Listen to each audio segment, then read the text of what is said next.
Dallas Races Net, first and third Sunday, 8 p.m. W5FC.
W5FC.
Chairman, I need to make myself very clear.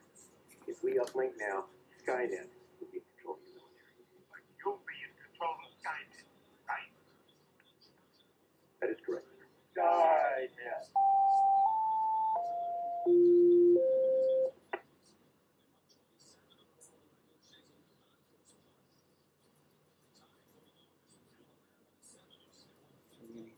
Coming out of this thing.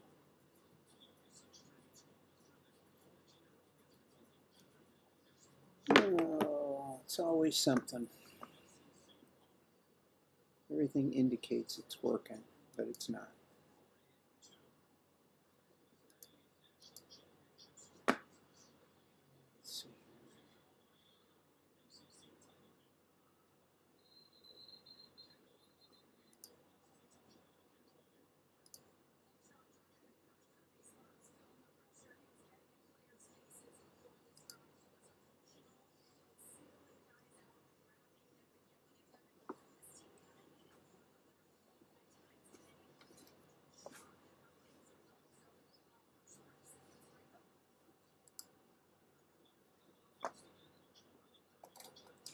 And does anyone need to use the repeater before we begin tonight's Skynet?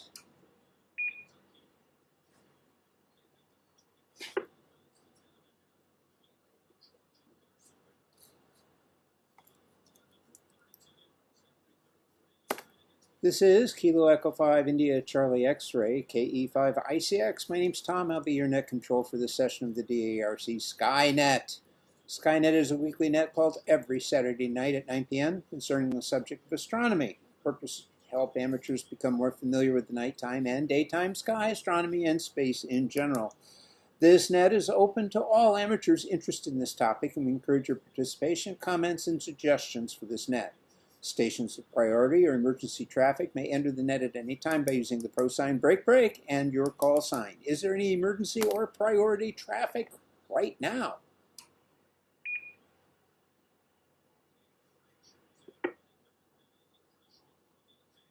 This is a directed net, so please do not transmit without direction from net control. That would be me this evening, and stations are reminded to ID at the end of your transmissions. This weekly net operates on this frequency with a PL tone of 110.9.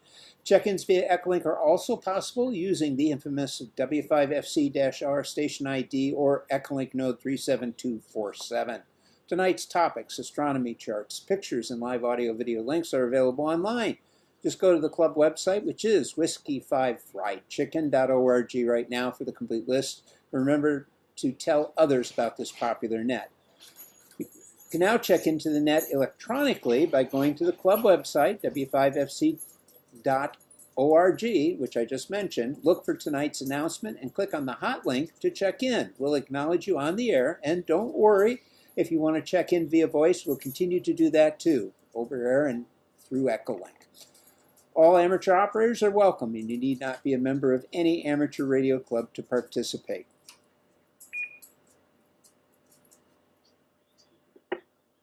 This net is 90 minutes long and is structured in several parts.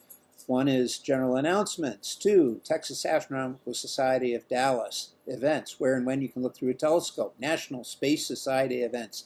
Recent astronomical discoveries. Discussion topic of the evening, What's Up? Space exploration and space history, constellation of the week, space launches of the week, visible satellite passages over the next couple of days, astronomical Q&A in the 73 round. Depending on how much time we got, we may or may not get to every single section.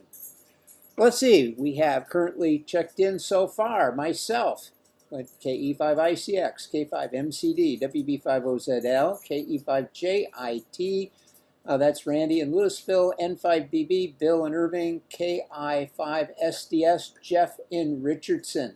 Got you guys all checked in. I'll take short time check-ins. If you are a short time check-in, meaning you won't be here for very long, I'd like to hear from you now. Please come with your call sign, your name, and where you're transmitting from.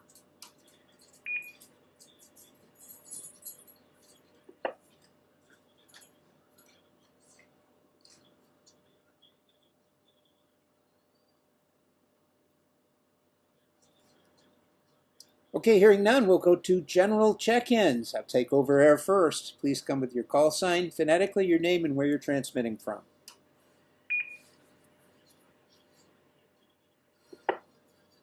This was Kilo Foxtrot 5, Juliet Hotel Alpha, Chaz, Planet Earth, Mesquite. Oh, and Bob the Cat. Kilo Foxtrot 5, Zulu, Bravo Lima, Bill, Farmers Bridge.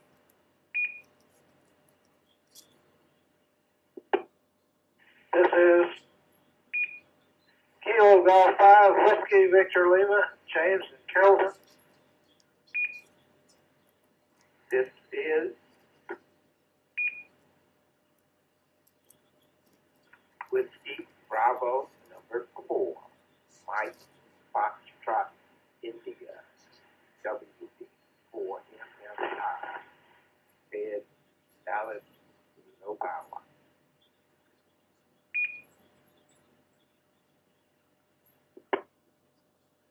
Kilo 5, India 5, Whiskey Tango, Joe in Lancaster.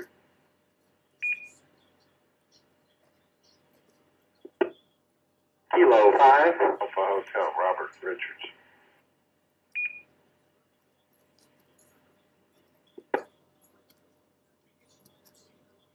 Kilo 5, Juliet, Delta Whiskey, John and Coppell.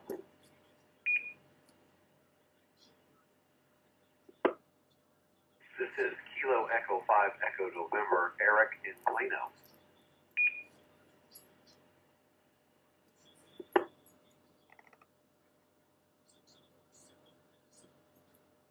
All right, let's hold up there. I'm going to need a couple of fills. Let me see. Where did I leave off?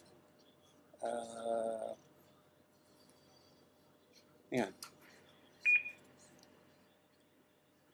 Okay, I got it. I didn't put my little marker up like I normally do. KF5JHA, Chaz near Mesquite with Bob the Cat. KF5ZBL, Mr. Bill, Farmers Branch.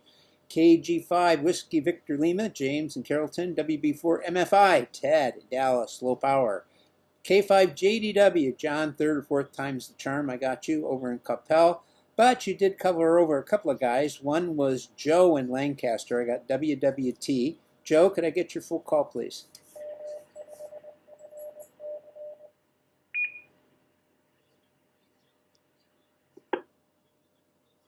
Kilo India 5, Whiskey Tango, Joe in Lancaster.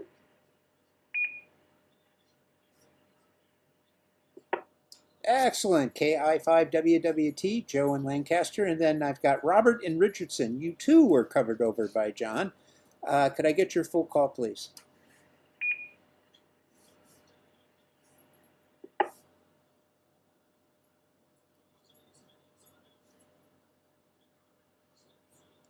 Richardson, I hope I got that right. Could you give me your call, please?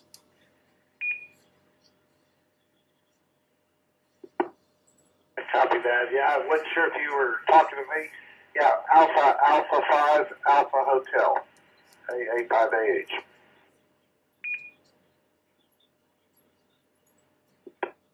Oh, heck, I should know that. AA5AH, Robert and Richardson. KE5EN, that's Eric in Plano. I'll take additional check-ins. This is Kilo Juliet 5, Charlie Golf Tango, James in Dallas.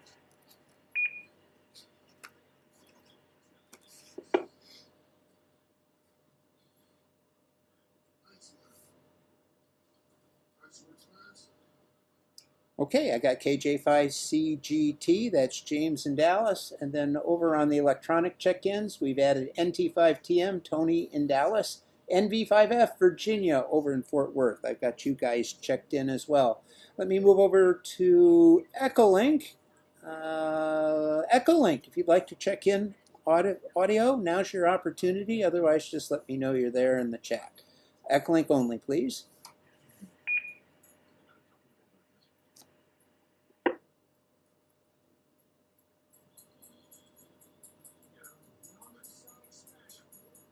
SPH.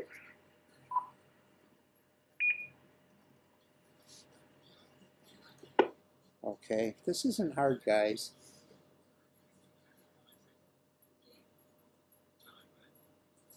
Okay.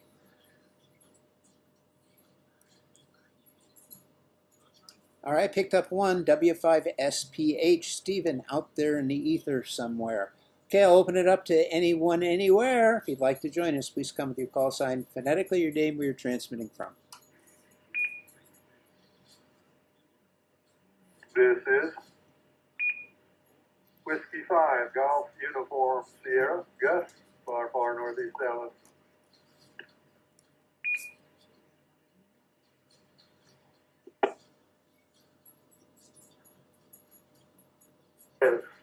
W5 SPH, out in the ether, Gulfport, Mississippi.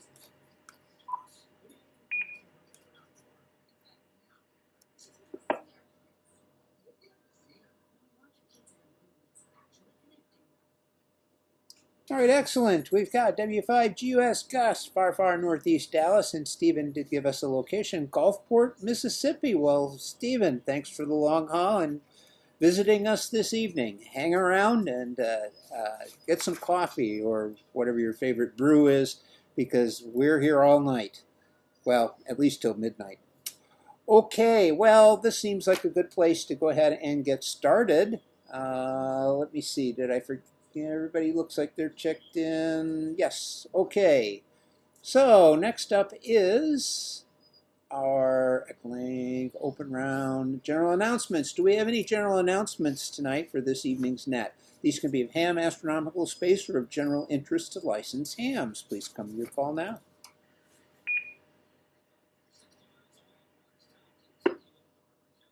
November Tango 5, Tango Mike.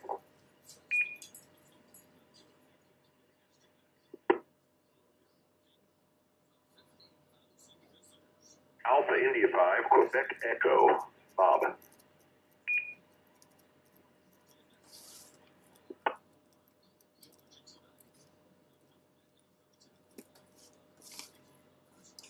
Okay, I've got Tony, NT5TM, and then I got Bob, AI5QE. Bob, I'll be back to you in a moment. NT5TM, Tony, go ahead.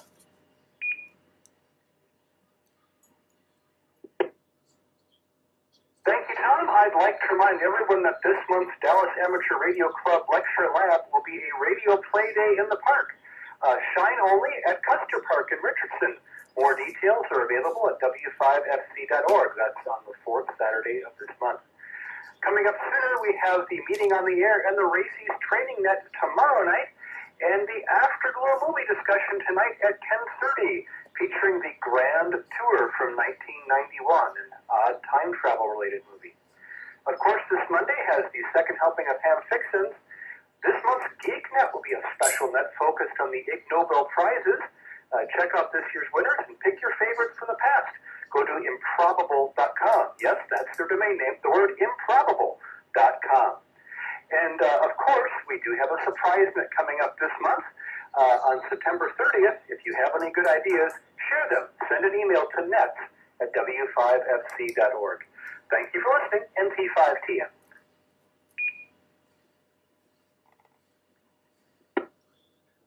Thank you, Tony. Does anyone need any fills? Have any questions? Please come with your call.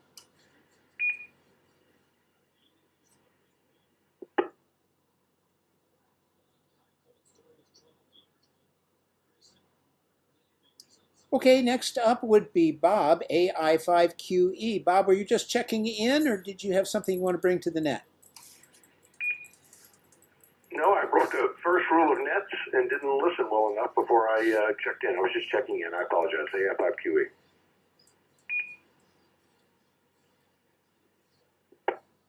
All right, that's okay, but you have to buy the first round. Okay, I'm going to put Kelly in here, K5KTX, because I know she's out there listening. So she's over in Point. So I'm just going to give her a free pass on that one and plug her in. Let's see here. We got the announcements for this coming week. Don't forget, let's see, that's all done there. Zip through. Oh, talking about tonight's Afterglow Movie Net. Let me give you my rendition and explanation for what the net, or what the movie is this evening. It says Ben Wilson ran a small guest house. It wasn't anything fancy, but it did seem to have one attribute none of the other local guest house had: a well-placed ad in the Time Traveler Weekly. Yes, it was possible to promote time travel and own what amounts to a B&B. The doorbell rang and Wilson peered through the peephole. There they were, a bunch of time travelers standing around waiting to be let in. One looked very British and wore an oversized muffler around his neck. Another looked like he was ready to do a stint on the Titanic. And still another sported a tattoo, clueless looks, and possessed a map of a local Greek fishing village. One thing Wilson knew for sure: none of these people were very interesting, and it was obvious they were all here to stir up time travel trouble. God, that's a hard thing to say, all of that. Join us for another time travel adventure. We had one last week on a Greek fishing village, which is where that reference came from, this time from 1981 or 1982 in the Grand Tour, or Timeskate, or Disaster in Time, depending on which legal authority the director was running from, tonight at 10:30 p.m. And believe it or not, it wasn't a bad movie. You can keep up with all DARC events, nets, and activities by going to the club website, which I've mentioned before, w5fc.org. Let's see here. We currently have, oh, well, we've got all the check-ins there. Already, or I have not acknowledged, please remind me now with your call sign, your name, where you're transmitting from.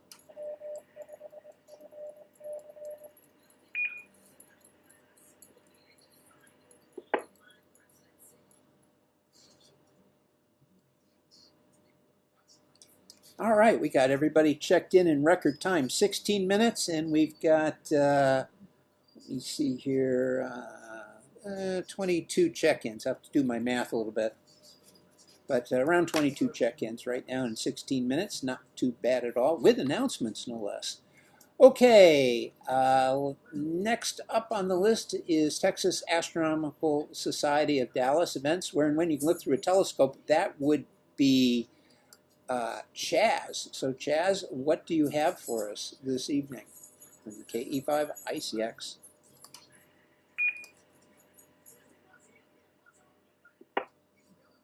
Good evening, everyone. Slide Master, that would be our net control. Tom, thank you. The next Texas Astronomical Society of Dallas Club meeting will be held on Friday, September the 27th. The meeting will be held at 7:30 p.m. in person at the University of Texas at Dallas. There's also a Zoom component, too. The featured speaker, well, is going to be our junior task members. They're going to do a presentation. Now, Saturday night public observing sessions continue. Skynet was picked to be on Saturday night, so there could be an opportunity for live reports from the Texas Astronomical Society of Dallas public observing session. On the second Saturday of the month, that would be tonight, the stargazing is held at Frisco. Unfortunately, I'm sure it was canceled because of the clouds. Oh well. You can check the TASS website at texasastro.org for up-to-date information and details about meetings and public observing sessions. This is KF5JJ, back for Night Control.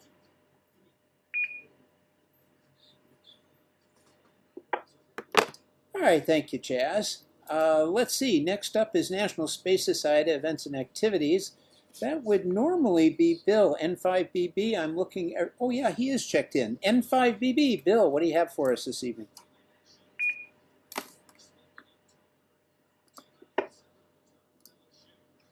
Hello, this is N5BB. Yes, you did not hear from me on voice because I checked in using the fancy electronic method. So I am Bill, November 5 Bravo Bravo.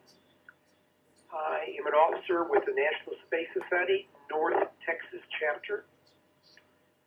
I am the membership director. I have been the member at large, but starting next month, I'll be the vice president of the local chapter.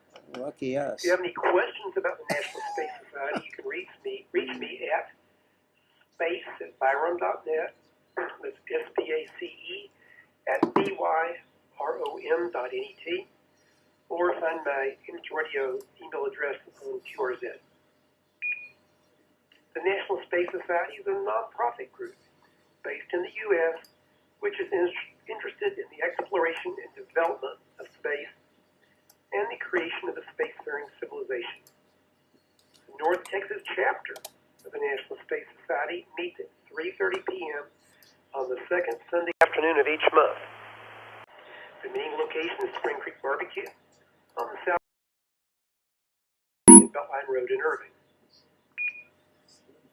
On the last Friday evening each month, the final Friday evening of each month, from 6 to 8 p.m., our North Texas chapter of the National Space Society sponsors a social event called Space Rendezvous. Anybody can attend. The location is Cheddar's Restaurant, 700 West Highway 635, Irving, zip code 75063. Anyone is welcome to attend and discuss human activities in space with us. No membership in any group is required. Our local National Space Society chapter website is ntx.nss.org. That's the abbreviation for North Texas, ntx.nss.org.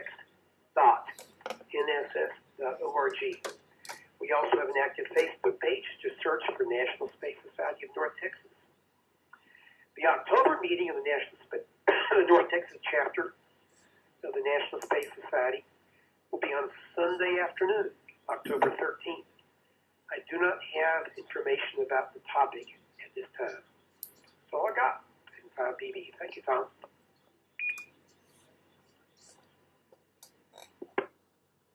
Very good. Thank you, Bill. Does anyone need any fills?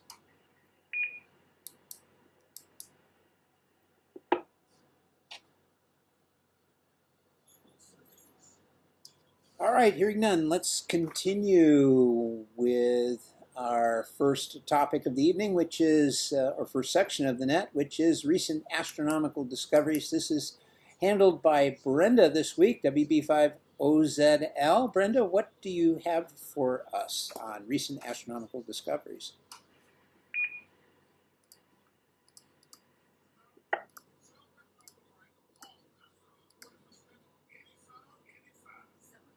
This is WB5OZL, and the article tonight is entitled AI Helps Distinguish Dark Matter from Cosmic Noise.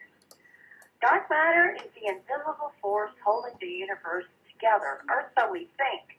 It makes up about 85% of all matter and about 27% of the universe's contents. But since we can't see it directly, we have to study its gravitational effects on galaxies and other cosmic structures. Despite decades of research, the nature of dark matter remains one of science's most elusive questions. According to a leading theory, dark matter might be a type of particle that barely interacts with anything else except through gravity. But some scientists believe these particles could occasionally interact with each other, a phenomenon known as self-interaction. Detecting such interactions would offer crucial clues about dark matter's properties. However, distinguishing the subtle signs of dark matter self-interaction from other cosmic effects, like the active galactic nuclei, the black holes at the centers of galaxies, has been a big challenge. AGN feedback can push matter in ways that are similar to dark matter, make in significant forward. Astronomer David Harvey at EPFL Laboratory of Astrophysics has developed a deep learning algorithm that can based method is designed to between the effects of dark matter self-interactions and those of AGN feedback. Vast collections of galaxies by gravity. The innovation promises to grow. Harvey trained a convolutional of AI that is particularly recognizing patterns and images.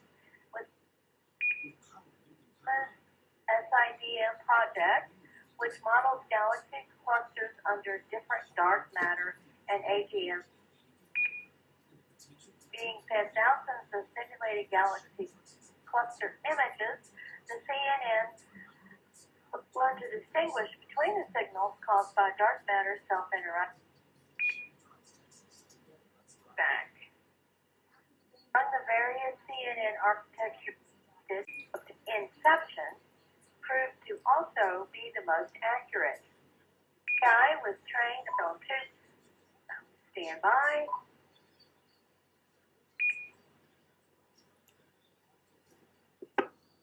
And hold on.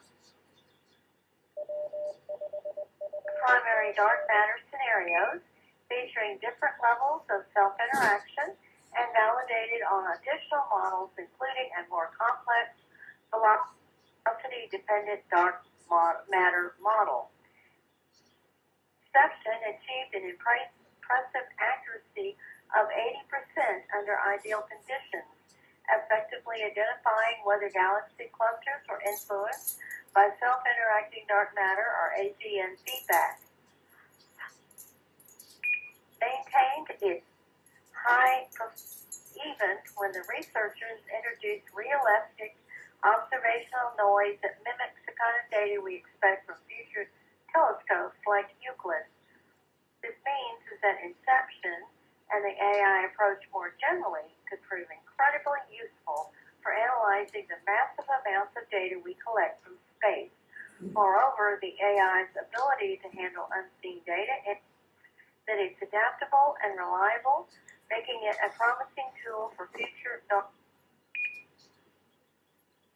AI-based approaches like inception could significantly impact our understanding of what dark matter actually is.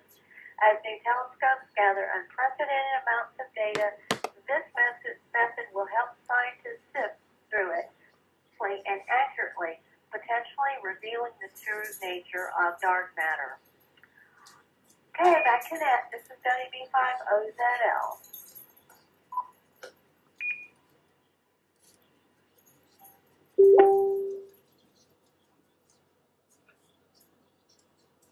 All right, very good. Thank you, Brenda. And does anybody have any questions for Brenda, or any questions about the topic she brought up, or any comments? Please come to your call.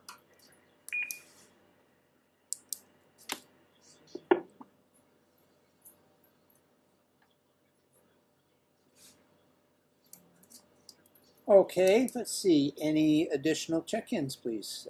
Please come with your call. Phonetically, your name, where you're transmitting from.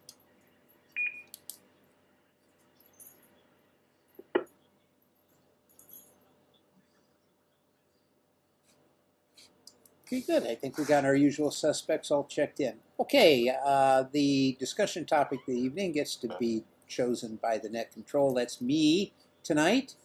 And this one was kind of interesting. It popped up. It's a bit of a short article. It's from IFL Science, although this has been repeated throughout the webosphere this week. And it's called Nerio. Mars may be missing a third, far larger moon. So this is kind of interesting. Do my little video things here. New research has suggested that Mars had and then lost a third, far larger moon. If correct and supported by further evidence, it could explain a number of unusual features on the planet's surface. Mars, rubbing it in the face of moonless Venus and Mercury, has two moons to its name. The moons, Phobos and Deimos, are a little different from the other moons of the solar system. They are tiny compared to their host planet and are covered in craters and are surprisingly low density. There are a few theories about how these moons form, though there are a few problems with both. According to one idea, the moons were created when a large object collided with Mars, creating a debris disk around Mars that slowly coalesced into the objects. Another suggests the moons are captured D-type asteroids, usually found in the outer asteroid belt or with Jupiter's Trojan asteroids. A third and more recent hypothesis is that Phobos could be a captured comet. Mars itself has some unusual features that require some explaining. For a start, Mars is triaxial, or is an asymmetrical spheroid with three distinct axes. Mars' triaxiality makes itself most evident through the equatorial ellipticity produced by the Tharsis Rise, or by the less prominent elevation located almost diametrically opposite to Tharsis and constituted by Cirrus Major Planum, an adjacent part of Terra Sabatka. That's from Michael F. Minsky of the U.S. Naval Observatory explains in a new paper, which has been submitted to the Journal of Geophysical Research. Geophysical research planets, but has not yet been peer-reviewed. Now, I'm going to tell you something. I tried to read this article. It's a tough read. What I just read to you is just about how the whole thing is written. It's tongue-twisting comments along the way. At any rate, it goes on to say, Tharsis Rise is the largest highland province on Mars, or, in fact, the solar system. But even if this region is discounted, as it was in a separate study looking at Mars' gravitational field, Mars remains apparently triaxial. According to F. Frumsky, these features could be explained by a third moon lost by the planet long ago. An initial seed triaxiality was created by a massive moon orbiting a young and still plastic Mars on a synchronous orbit, showing the same face to the moon. Mars assumed a shape close but not identical to a triaxial ellipsoid, this longest axis aligned with the moon.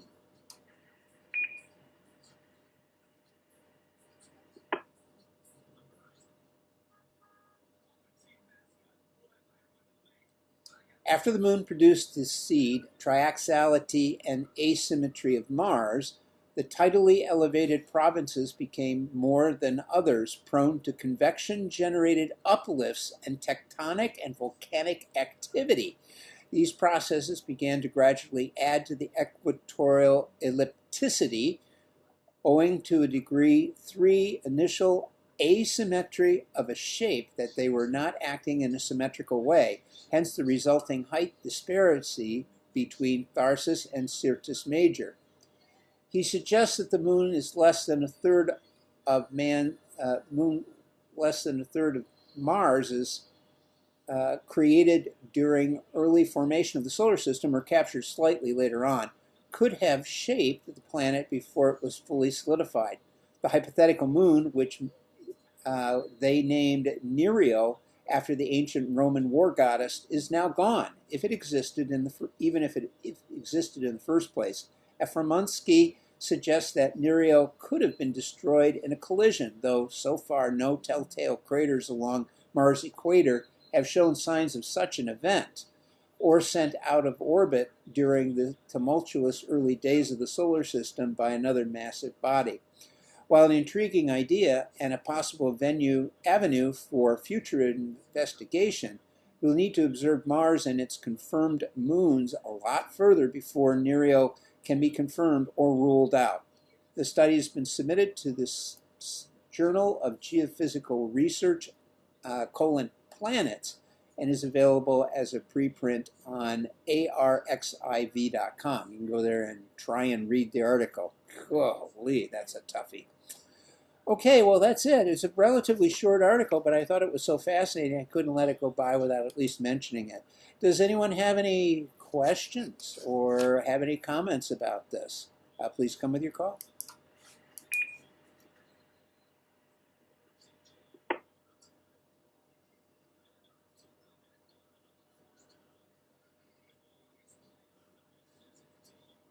Are there any additional check-ins? I'll take those.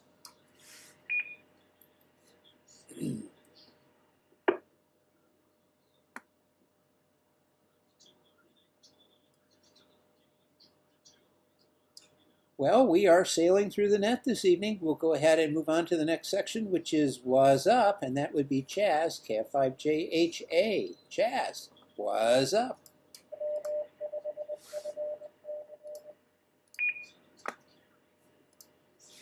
Well, the simple answer is the sky, the moon, the sun, the stars, the planets, the Milky Way. Tonight it's clouds. Oh, this is Chaz, KF5JHA. We call this segment of Skynet Was Up because it's all about what's going on astronomically over the next couple of weeks and beyond. Slide Master, that was slide number 2. Slide number 3. Yesterday, on September the 13th, I was able to take this picture, if you're looking at the video version of Skynet, picture of the sun using a solar filter that was on the CWO Sea Star that I just got a month ago. The large sunspot complexes on the sun are sometimes so large that you can actually see them just using your solar eclipse glasses. The sun is near its 11-year solar maximum. We've talked about the solar cycle in the last Skynets in the past. Yes. Slide Master, slide number 4. We've also talked about the prediction of a nova of the star T Corona Borealis, which may erupt at any time over the next month or two. It was supposed to have happened sometime up till the month of September. It still hasn't happened. So it's currently at a brightness of around 10 magnitude, which is much too faint to be seen with your two eyes. But if it goes nova, T Corona Borealis could become as bright as the North Star. Now, the North Star is second magnitude, and I can see the North Star with just my eyes from the very light-polluted location that I live at in Mesquite. Slide Master, slide number 5, please. On September the 11th, the moon was at its first quarter phase. So the current phase of the moon is a waxing gibbous. On September 17th, the moon will be full, and there's a partial lunar eclipse. More on the partial lunar eclipse in a few moments. On September the 18th, the moon is at its perigee, which is the point in the moon's orbit that is closest to the Earth at a distance of 357,286 kilometers. On September the 24th, the moon phases the third quarter. The new moon is on I want to say November. The new moon is on October the 2nd. Also on October the 2nd, the moon is at apogee, which is the point in the moon's orbit that is furthest from the Earth at a distance of 406,516 kilometers. Wow, got through that slide. Slide Master, slide number 6.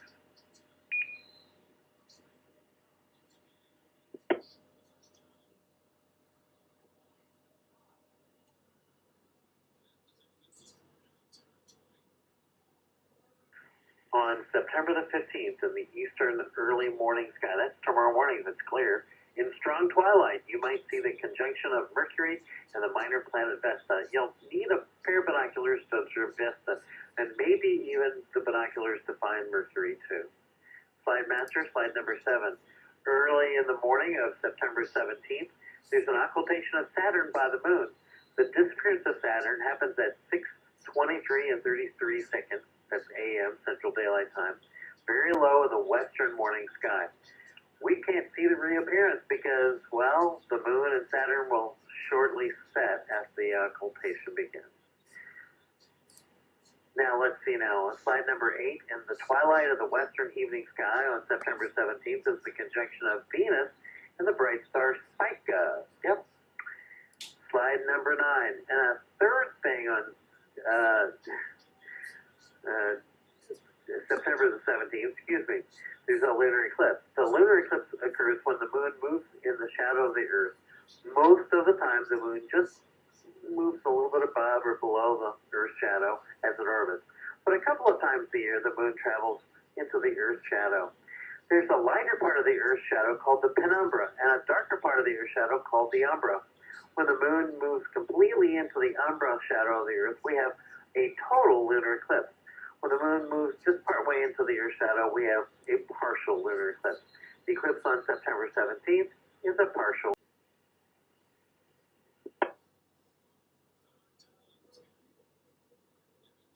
The last lunar eclipse visible in Dallas was on March 24th, 2024. That was just earlier this year. The next total lunar eclipse visible from Dallas is going to be on March the 13th, 14th, 2025. That's just about 6 months from now. So let's talk about the September 17th, the one that happens just in 3 days. The moon enters the penumbra, which is the lighter part of the Earth's shadow, at 7:41 p.m. Central Daylight Time. It's difficult to notice this part of the eclipse. Now the moon enters the umbra, that's the darker part of the Earth's shadow, at 9:12 p.m. Central Daylight Time, and you can actually see what's going on at that point. The middle of the eclipse is 9:45 p.m. Central Daylight Time. Only about 9% of the moon is inside the umbra, and that's the middle of the eclipse. That's its maximum. The moon leaves the umbra at 10:15 p.m. Central Daylight Time, and the moon leaves the penumbra at 11:47 p.m., and that's the end of the eclipse. Slide Master, slide number 10, please.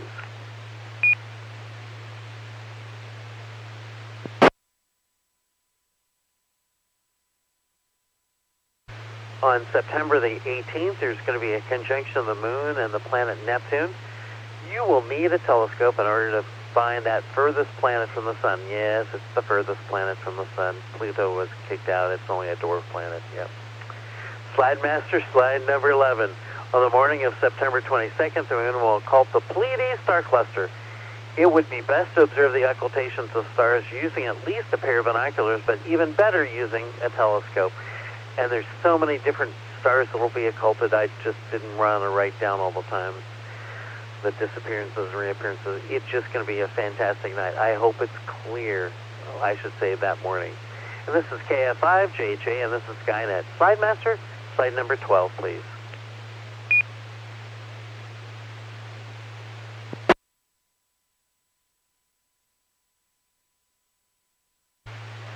Do any of you out there in Radio Land have any questions or need a fill on any of the information? Or maybe you just have a general astronomy question. Come now with your call sign if you need a fill or have a question.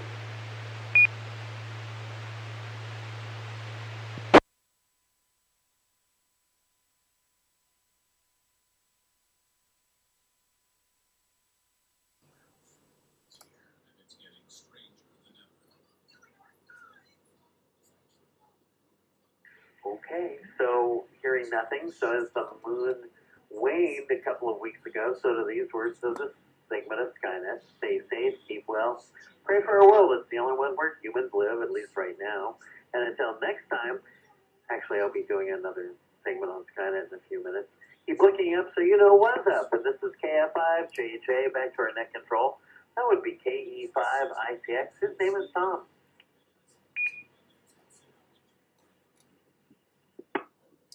Well, thank you, Chaz. And it varies from state to state, my name. So just keep that in mind if you ever go outside of Texas looking for me.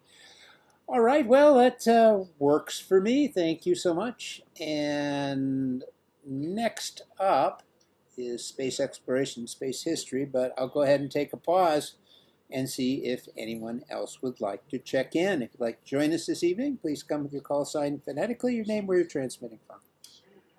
Kilo Juliet 5, Hotel Mike Alpha, Todd in Dallas.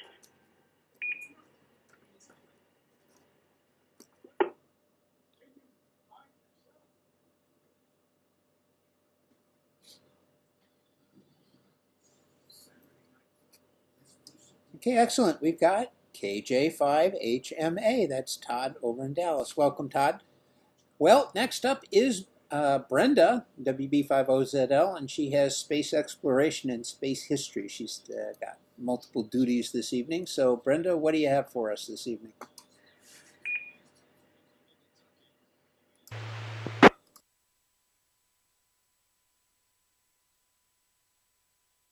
Thank you, Tom. This is WB50ZL. Tonight in space exploration news, maybe you're aware that today, September 14th, is the International Observe the Moon Night. It occurs annually in September or October when the moon is around the first quarter, a great phase for evening observing. There's excellent viewing opportunities along the terminator. Set occurs tonight at 4:06 a.m. here in Dallas, so you have plenty of time left. The Polaris Dawn Flight Day 3 update. Early Thursday morning at 7:58 a.m. Eastern, the Polaris Dawn crew successfully completed the world's first spacewalk, also known as the Extravehicular Activity, or EVA, from Dragon at 732 kilometers above Earth. Shortly after arriving in space on Tuesday, the crew began a 2-day pre-breathe process designed to prevent decompression sickness while also preparing the crew for the environment inside the EVA suits by gradually lowering Dragon's cabin pressure and increasing the oxygen concentration. Then on Thursday, the crew donned their suits and initiated Dragon seat rotation and the heads-up display and helmet camera checked out. 106-minute spacewalk officially began at 6:12 a.m. ET. Suit pressurization started, the nitrogen purge was initiated, and pure oxygen was flowing into the suits. A secondary flow of oxygen primarily helped provide cooling to the suits, which would come in handy during the spacewalk. Mission Commander Jarek Isaacman opened the hatch, and for the first time, 4 astronauts were simultaneously exposed to the vacuum of space. Jared and mission specialist Sarah Gillis separately exited the spacecraft and individually performed a series of suit mobility demonstrations to test the performance of the spacesuit in the vacuum environment of space. Mission pilot Kit Poteet and mission specialist Anna Menon remained seated, managing suit umbilicals and monitoring vital support systems and telemetry on Dragon's displays. Through the EVA, stunning visuals were afforded by Dragon's cameras and the spacesuit's helmets cameras as the crew obtained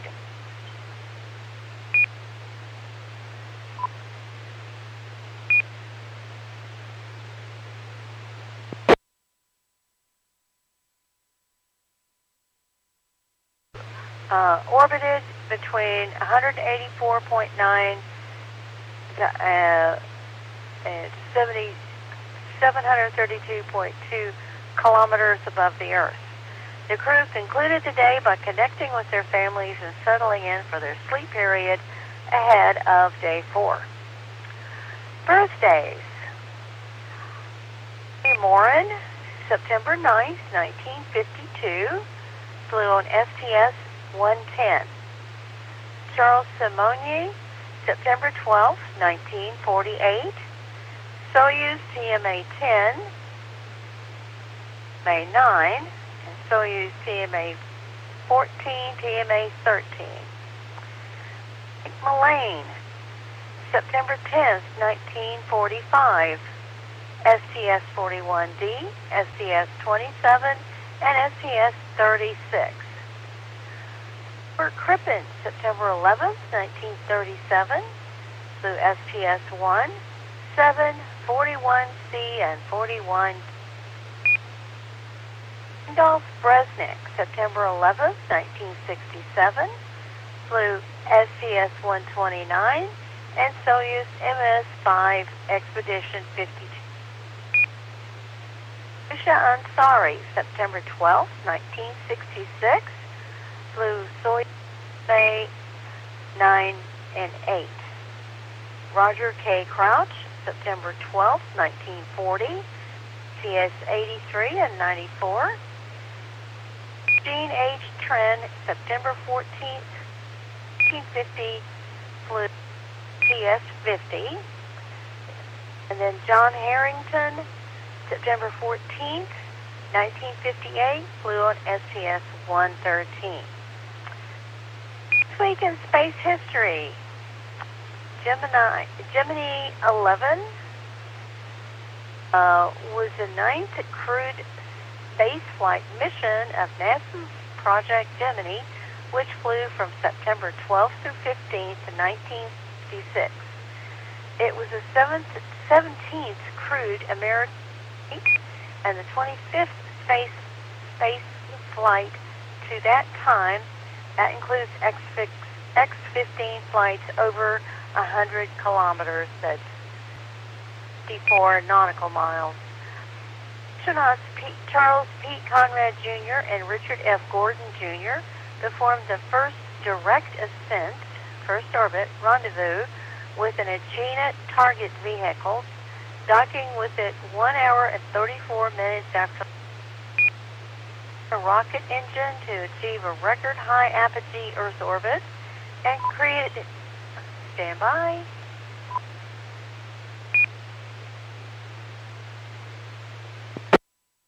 a small amount of artificial gravity by spinning the two spacecraft connected by a tether.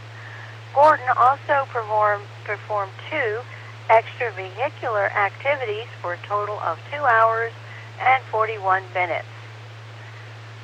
This photograph taken during one of the 44 Gemini 11 crew made around the Earth shows the Indian Ocean west of Australia looking northwest.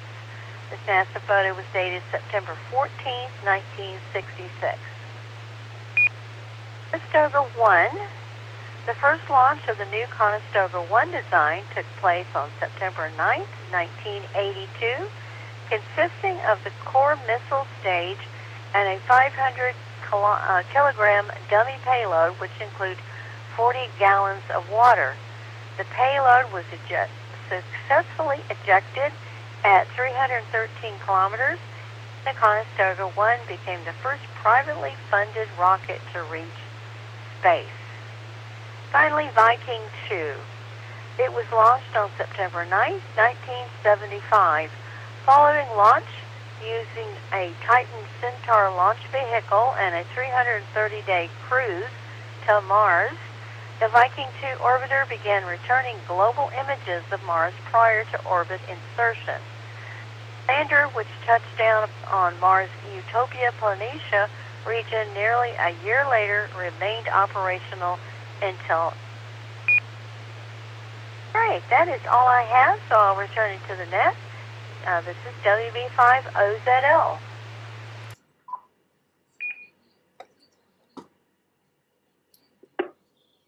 Very good. Thank you, Brendan. Thank you for bringing that report. Do we have any additional check-ins, or if anybody has any questions, please come with your call now.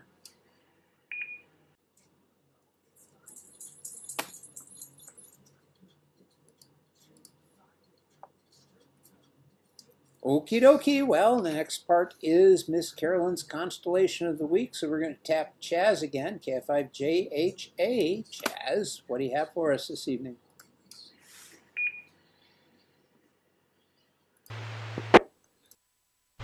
Just some little things. Slide Master, that would be Tom. Slide Master, slide number 14. Miss Carolyn's Constellation of the Week is named in honor of Silent Key Carolyn, KC5OZT. Carolyn contributed to Skynet each week, almost from its beginning in 2012 until May of 2019, with a detailed look at one particular constellation each week. Now, since there's about 52 easily visible constellations seen in North Texas throughout the year, out of the 88 total number of constellations, so Miss Carolyn covered the entire sky as seen over North Texas in a year. In her honor, we've continued that tradition of a constellation per week and named this segment after her. Miss Carolyn's Constellation of the Week this week is Delphinus the dolphin and Equus the horse. Equus, the constellation, it lies in the northern sky. Its name means little horse or foal in Latin. Equus is the smallest constellation in the nighttime sky. Well, the second smallest. The smallest is Crux, the Southern Cross. Equus only occupies 72 square degrees. Equus, the little horse, or the foal, lies between its big brother Pegasus, the flying horse, and Delphinus, the dolphin. Most historians agree that Ptolemy first wrote about this constellation back in the 2nd century. Delphinus represents the dolphin sent by the sea god Poseidon to find Aphrodite, whom he wanted to marry. Delphinus is the 69th constellation in size, occupying an area of 189 square degrees. The constellation is also sometimes referred to as Job's coffin because its long, box-like shape. Mostly the name is restricted to the 4 stars of the constellation, Alpha, Beta, Gamma, and Delta, Delphinii. Slide Master, slide number 15. A very important part of Skynet, the jokes of the week.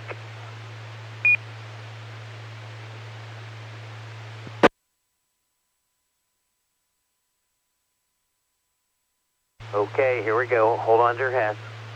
What do you that likes to stay up late? You know, like listening to Skynet or the Afterglow movie. Oh, that would be a nightmare. What did the mother horse say to her foal at the end of the day?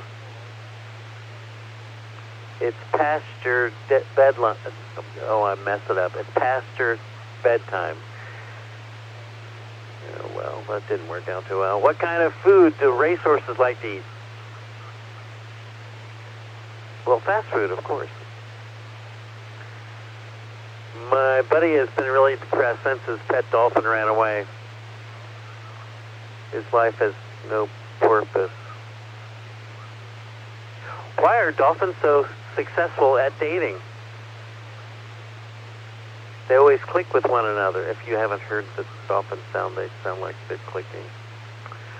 Dolphins give the worst directions. I always have to ask them to be more specific. You know, like the ocean. Slide Master, slide number 16, please.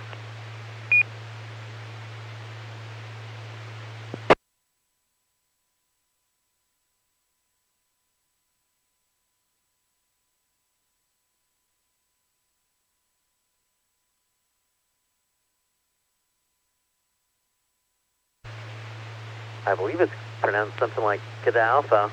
The Alpha Aquila star is a spectroscopic binary star in the spectral type of G03. It has a visual magnitude of 3.92.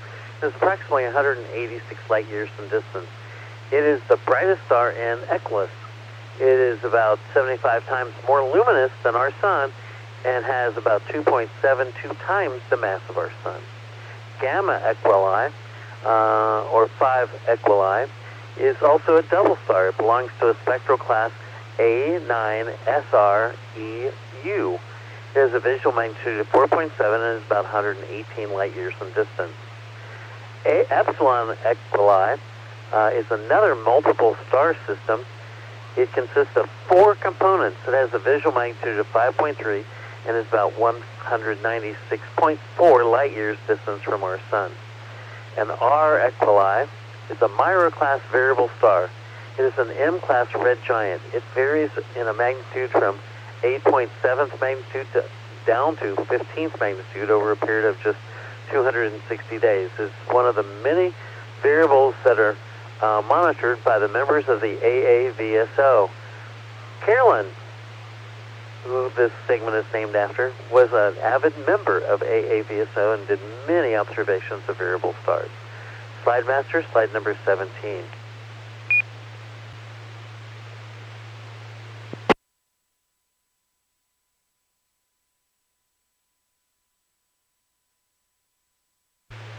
The next objects in Equuli, as I would like to talk about, is NGC 7015. It's a galaxy with a visual magnitude of 12.4, which is kind of faint. It is 2 minutes by 1.8 minutes in size and about 212 million light years in distance. It is a face-on spiral galaxy that shines at a dim magnitude, like I said, about 2.4, 2.5. And this is KF5, JHA, and this is Skynet. Slide master, slide number 18. Let's go to Delphinus. Alpha Delphini is the brightest star in the constellation. It has a combined apparent magnitude of 3.77. It is a multiple star system consisting of 7 different components, A through G. A physical pair is A and G, and B, C, D, E, and F are optical binaries. Wow. Beta Delphini was discovered to be a binary star in 1873 by American astronomer S.W. Burnham. The system is about 1.8 billion years old and consists of a pair of stars belonging to a spectral class F53 and F54, a giant and subgiant, approximately 101 light years in distance. Gamma Delphini is another binary star, also about 1.1 light years in distance.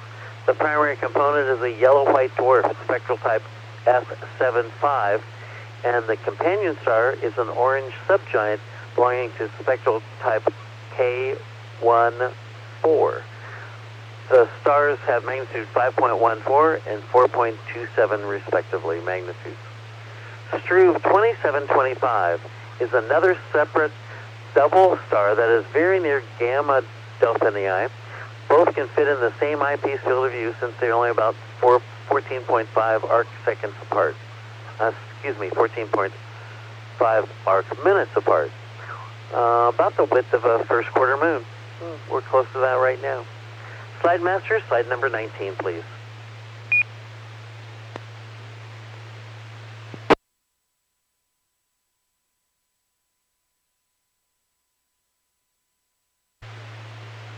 The next one is NGC, which stands for New General Catalog, 6934. It's a relatively large globular cluster near the star Epsilon Delphini. It's approximately 50,000 light years in distance and has a visual magnitude of 8.83. I just my sea star the other night.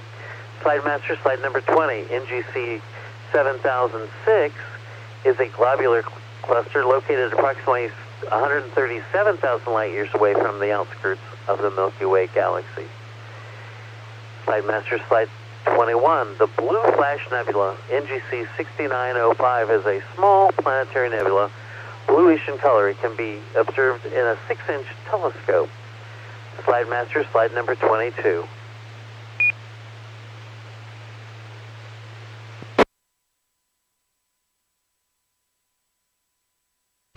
Now this is an interesting object, French 1, or in other words, it's called the Toadstool. This asterism, in other words, it's a shape of stars and a shape of a toadstool, but it's not a constellation. This asterism is on the Astronomical League Open Cluster Club. This group of stars was named the Toadstool by Sue French, the writer of Deep Sky Wonders column in Sky and Telescope magazine. Her earliest mention of it in print is in the small scope sampler column of the October 2002 issue. This article includes the nice binder chart with close-up views and also mentions that Uranotopia 2000 Atlas even labels it as French 1. And this is KF5, JHA, and this is Skynet. Slide Master, slide number 23.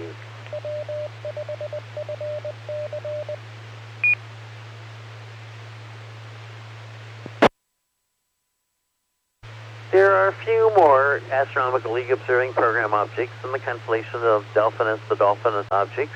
The Astronomical League has at last count 74 different observing programs. Most of them have about 100 objects. So if you observe about 10 objects in an observing program in a month, then you can earn an observing certificate and a pin in about a year. Slide Master, slide number 24, and that is Miss Carolyn's Constellations of the Week, Delphinus, the Dolphin, Aquilus, the Horse. I want to thank my friends Dave Hutchinson and Dennis Farwell for the research and words on deep sky objects that I use, borrow, and steal for every Skynet.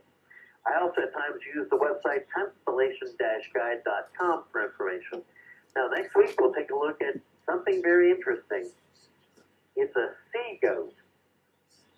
What is a sea goat? Oh, we call it Capricorn. And this is KF5, JHA, Chaz saying goodnight at 73. Back to our net control. Now would be Tom, KE5, ICX.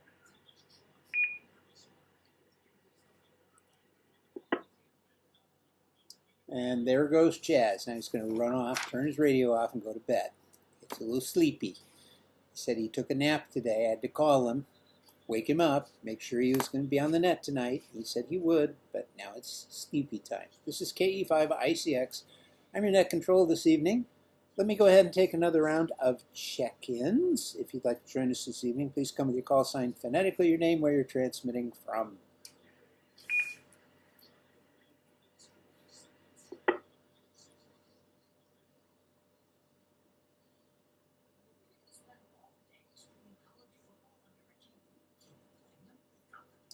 Well, great. We did such a good job with our check-ins that we got everybody on the first couple of rounds. That's great.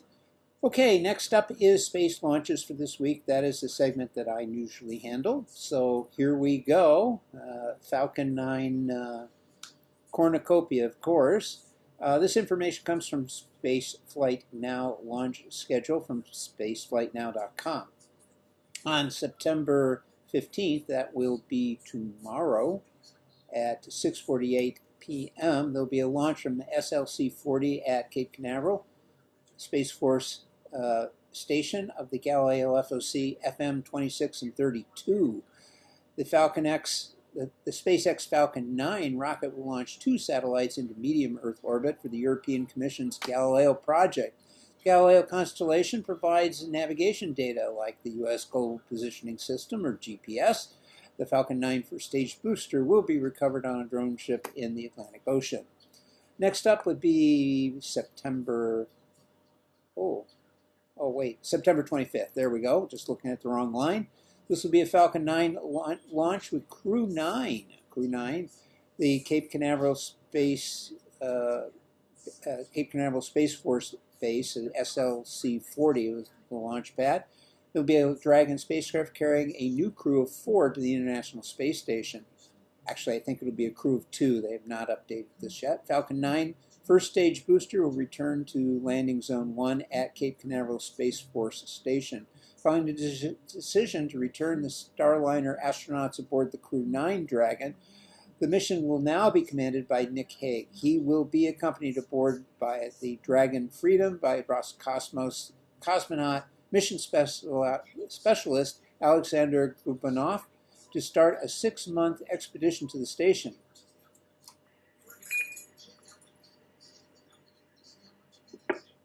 This was delayed from August 18th due to the extension of the Starliner crew flight test mission and delayed from September 24th for separation between the launches from Pad 40.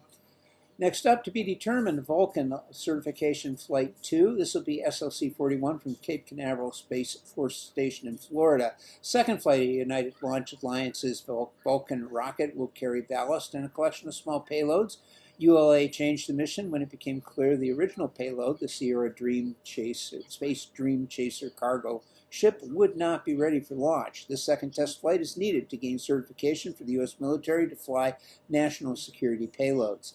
On October 7th, Falcon 9 will launch Hera.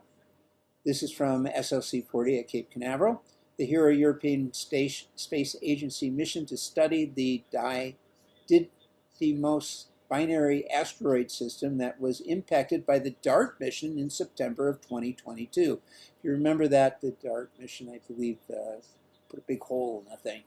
Let's see, on October 10th, Falcon Heavy will launch with the Europa Clipper.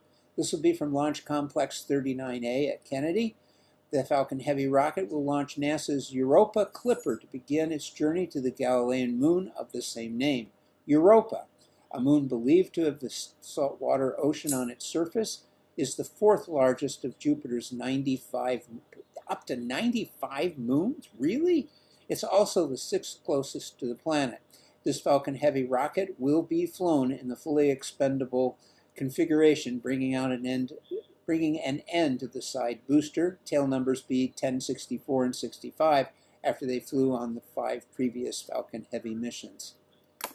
Golly, 95 moons. I remember when it only had 12. I'm old.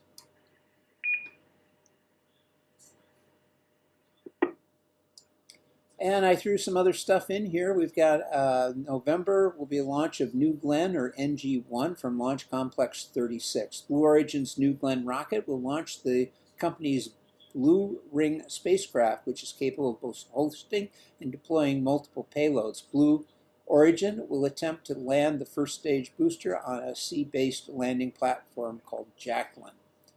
Then we have a Vulcan Centaur Dream Chaser 1. There's the one we've been waiting for from SLC-41 at Cape Canaveral. The United Launch Alliance's Vulcan Centaur rocket will launch on its second demonstration flight with Sierra Dream Chaser cargo vehicle for the International Space Station. Dream Chaser is a lifting body resupply spacecraft that will launch on top of a rocket and land on a runway. This will be Dream Chaser's first flight into space. The Vulcan Centaur rocket will fly in the VC-44L configuration with 4 GEM 63XL solid rocket boosters, a long-length payload fairing, and 2 RL-10 engines on the Centaur upper stage.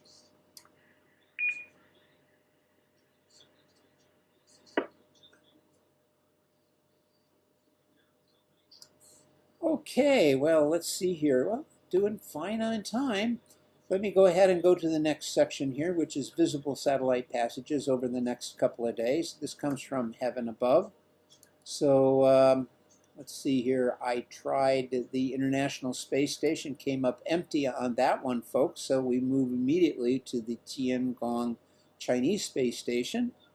And while I wait for that to laboriously pop up on screen, why is it not popping up on screen? Come to me. What's going on? Hold on.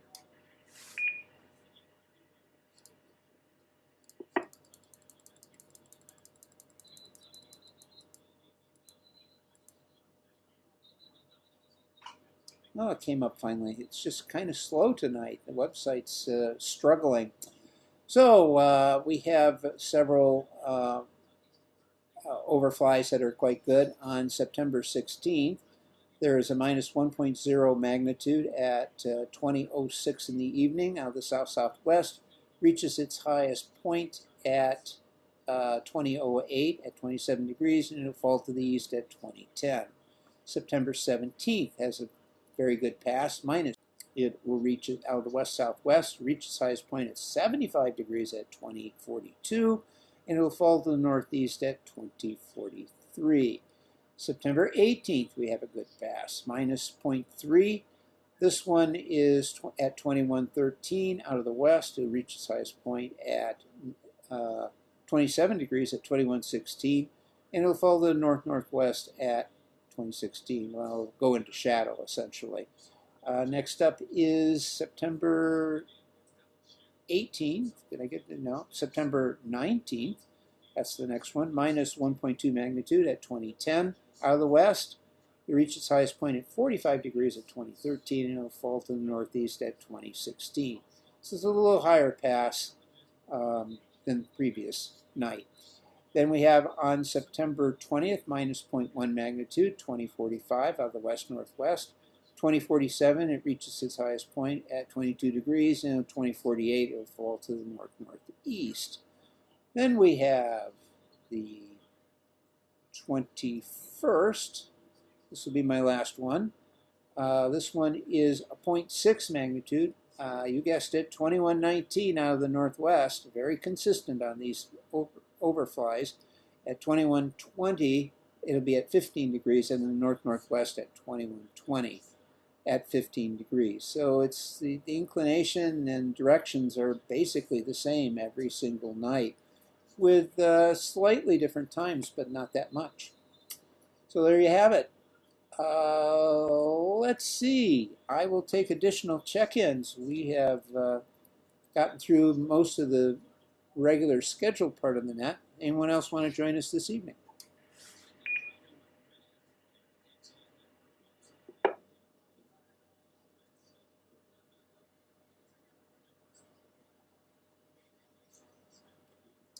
Okay, hearing none, we'll go ahead and ask the next section of the net we don't always get to, which is astronomical Q&A.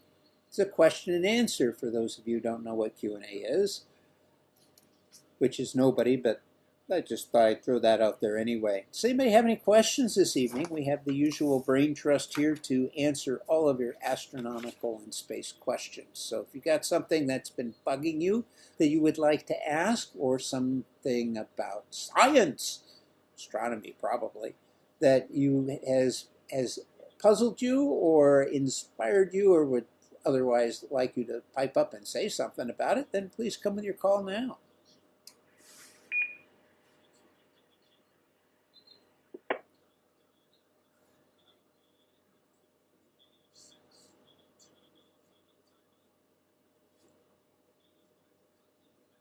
My goodness, such a quiet group this evening. Well, that's okay.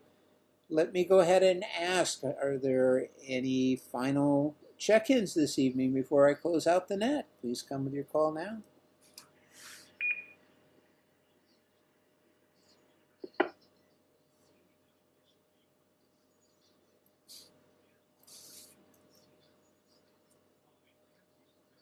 Okay, well, we're going to call it this evening. Let me see, where am I? Final round of check-ins. Tonight we had, let me do the math, we've got 28, 6, so we had 22, yes, 22 check-ins this evening, not too bad. I'd like to thank everyone who checked in this evening. We hope you'll join us here next week and every Saturday night at 9 p.m. to discuss astronomy, space, and space exploration, because on this net, the sky is never the limit. We're always looking for net control stations for this and all the other DARC nets. If you'd like to try your hand at this, you can contact any of the net controls by sending an email to nets@w5fc.org. You can follow topics and discussions about this net and astronomy in general by going to Facebook and X, as well as our audio and video streams, video archives, and other useful internet resources by going to w5fc.org at the conclusion of this net. Until next Saturday night, this is Kilo Echo 5 India Charlie X-Ray Tom, and I'll be closing the net at 22:16 local time and returning the repeater to normal amateur use. 7-3 everybody, and enjoy the evening discovering the universe. But wait, don't forget, we have the Afterglow Moving Net coming up here in about 15 minutes. We will start at 10:30 p.m. discussing tonight's movie, which is The Grand Tour, science fiction film, kind of like a Hallmark movie, but nobody dies. At 10:30 this evening. So come on by, we'll discuss it. It's actually not a bad film. So go take a break, come back, make some popcorn, always a favorite of mine, and then we'll be talking about tonight's movie. So we'll see you in about 14 minutes. This is KE5ICX, clear for now.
normal state.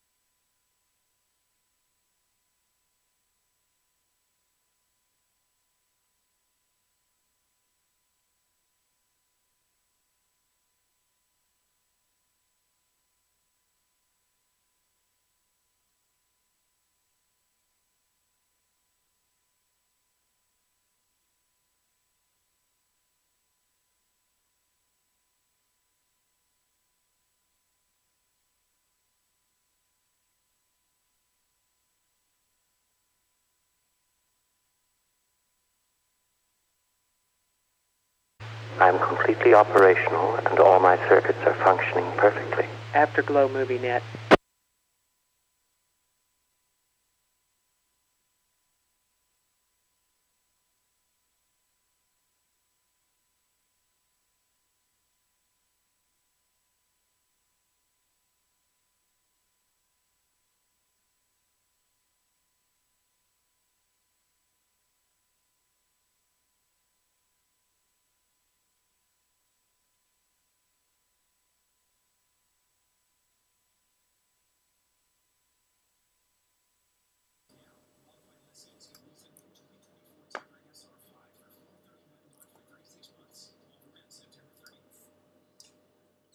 Okay, hello again. It's time to begin the Afterglow Movie Net. I guess I'll be doing this one too, which is okay. Tonight's movie actually has several names. It is listed as Grand Tour, The Grand Tour. It was released in 1992. However, it is also listed as released as Timescape, which I guess is the original name for the film, Timescape. Then it came out as Grand Tour: Disaster in Time, and then finally the version that I finally saw last night was simply shortened to Grand Tour or The Grand Tour, which is interesting. It was released in 2023 on Blu-ray, and in fact, the copy that we watched last night, several of us, was very clean.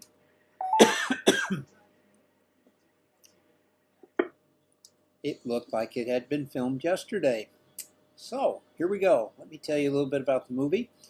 Timescape, or Grand Tour, was released on video in 1992. It was an American science fiction film directed by David Twohy and stars Jeff Daniels, yes, that Jeff Daniels, and Ariana Richards, with a cameo appearance.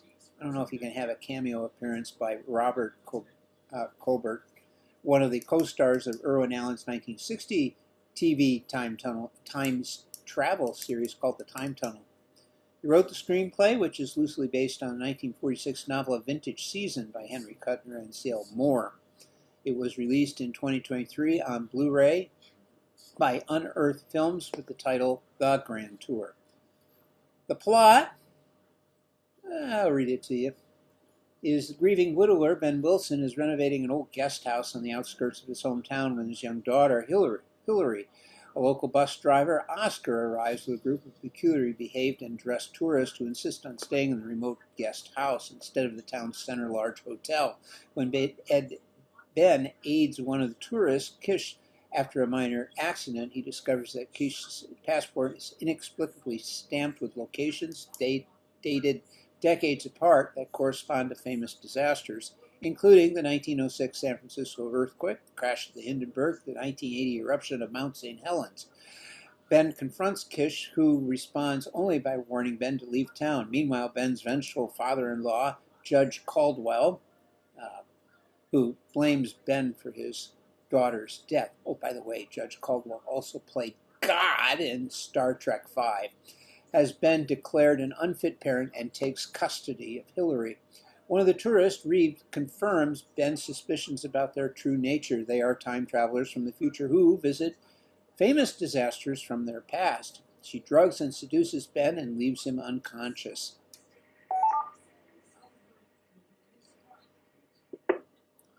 Oscar finds and revives him as they attempt to confront the tourists at the guest house. A meteorite strike devastates the town. Ben finds Hillary alive in Caldwell's house, and they spend the night and help survivors while the tourists stroll through the devastation in detached fascination. The next day, Ben realizes the tourists are still in town. He deduces they are awaiting a second disaster that will soon affect the local school, which is being used as a relief center. As he rushes there, a gas explosion destroys the building and kills Hillary and most of the other erstwhile survivors, as well as Kish, who had followed Ben. The tourists take Ben prisoner so that the official from their time, the undersecretary, can investigate and attempt to mend Ben's timescape. After Ben accuses Reeve of lacking humanity, she slips him Kish's passport, which conceals a time travel device.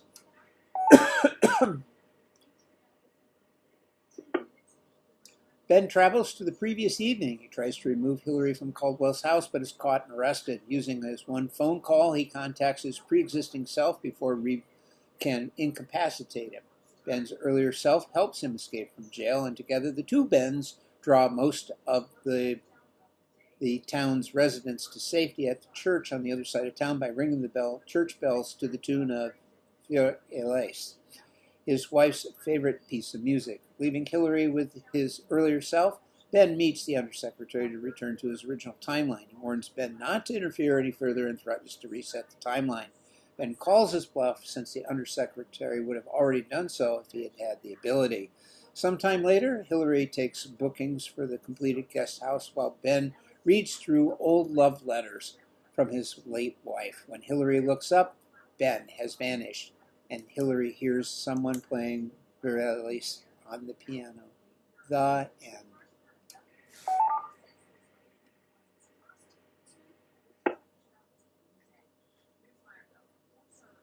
Okay, that's what we're going to do. I will take check-ins. You'll tell me your call sign, your name, and did you happen to see the movie? If you didn't see the movie, that's okay too. We'll talk about some other time travel movie, or whatever you want, or one of our favorite topics, 2001: A Space Odyssey, of which there's very little reference to it in this movie, but if you want to talk about it, you can. So that'll be, we will talk about the plot, followed by characterization, followed by special effects, or music, or whatever you want to do. So here we go. Please come with your call sign, your name, and did you see tonight's movie, Timescape, or The Grand Tour, or Grand Tour, whatever it's called. Please come now. November 5, Bravo, Bravo, Bill and Irving. I saw it. We got to talk about this movie, Tom, not some other one. It's a good movie. Kilo Zero Foxtrot Echo Romeo, Chris in Southeast Dallas. I did not see the movie, and I'm just here to listen.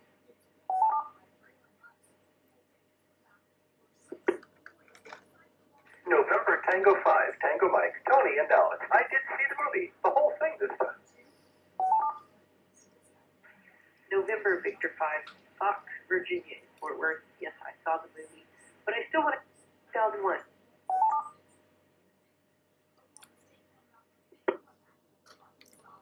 Kilo Bravo 9, Sierra Oscar Kilo, Sean in Fort Worth. Yes, I did see the movie.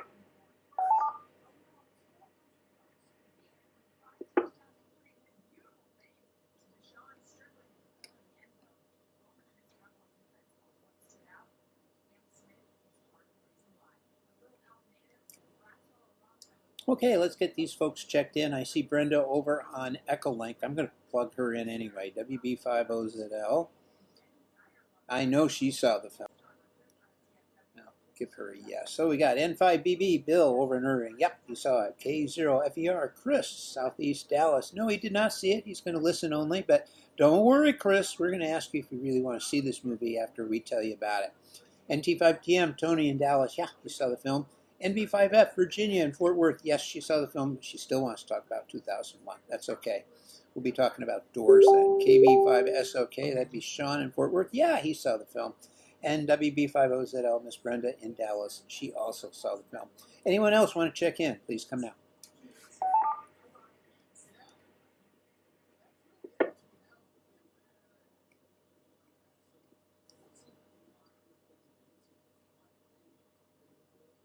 Okay, well, let's get started. I'll go down the list. Bill, you jumped in front, so N5BB, you get the first dibs on the film. What'd you think about the plot from KE5ICX?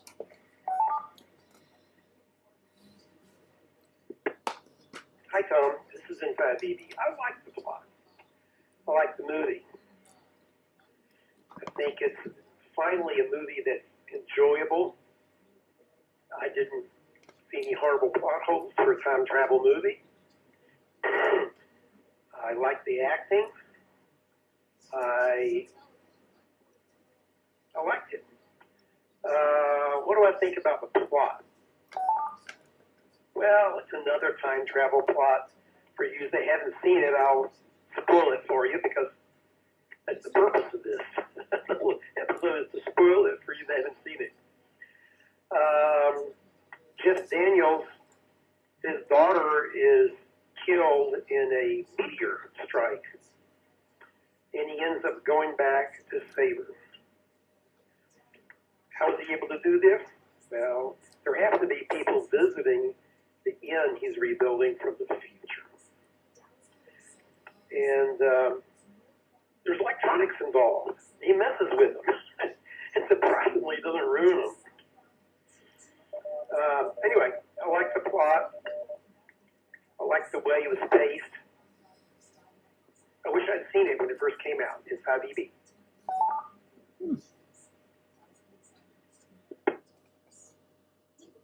Okay, thank you, Bill. Short, sweet. Okay. Yeah, I enjoyed the opening. It was really interesting how it started out and where it went after that. Let's see, I put a note here about a similar movie. Okay, next up is, well, let's see, Chris, hang in there. We're going to come back to you in a little bit. NT5TM, Tony, what did you think about the plot?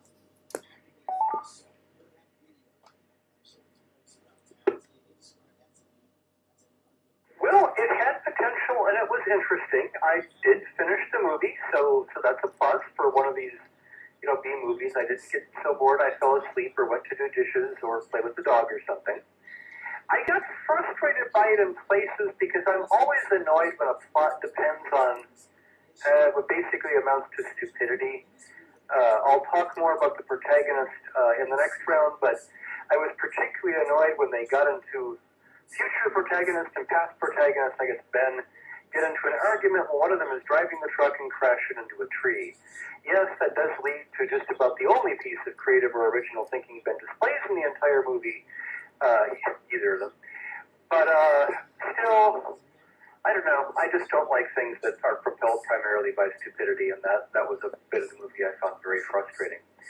So it was interesting. It had potential. It was more intelligent than I expected for an obscure B movie. It just, I don't know. It failed to quite draw me in. I liked what someone said in the Facebook chat that it felt like a Hallmark movie. It just seemed a little, I don't know, lacking in intensity and realism. I don't know quite how to put it. I didn't get sucked into the world of the movie. It felt very much like a student film or a student play or something like that. I'll have to think more. Maybe I can say that more accurately around 2. NT5TM.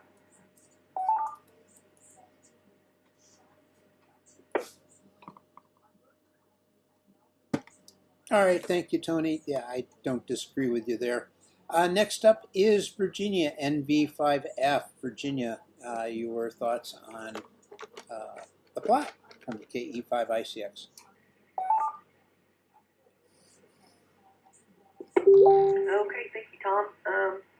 I thought the plot was pretty good. I think it might have been coasting on the popularity of Back to the Future a few years earlier, but it was different enough and had kind of a time paradox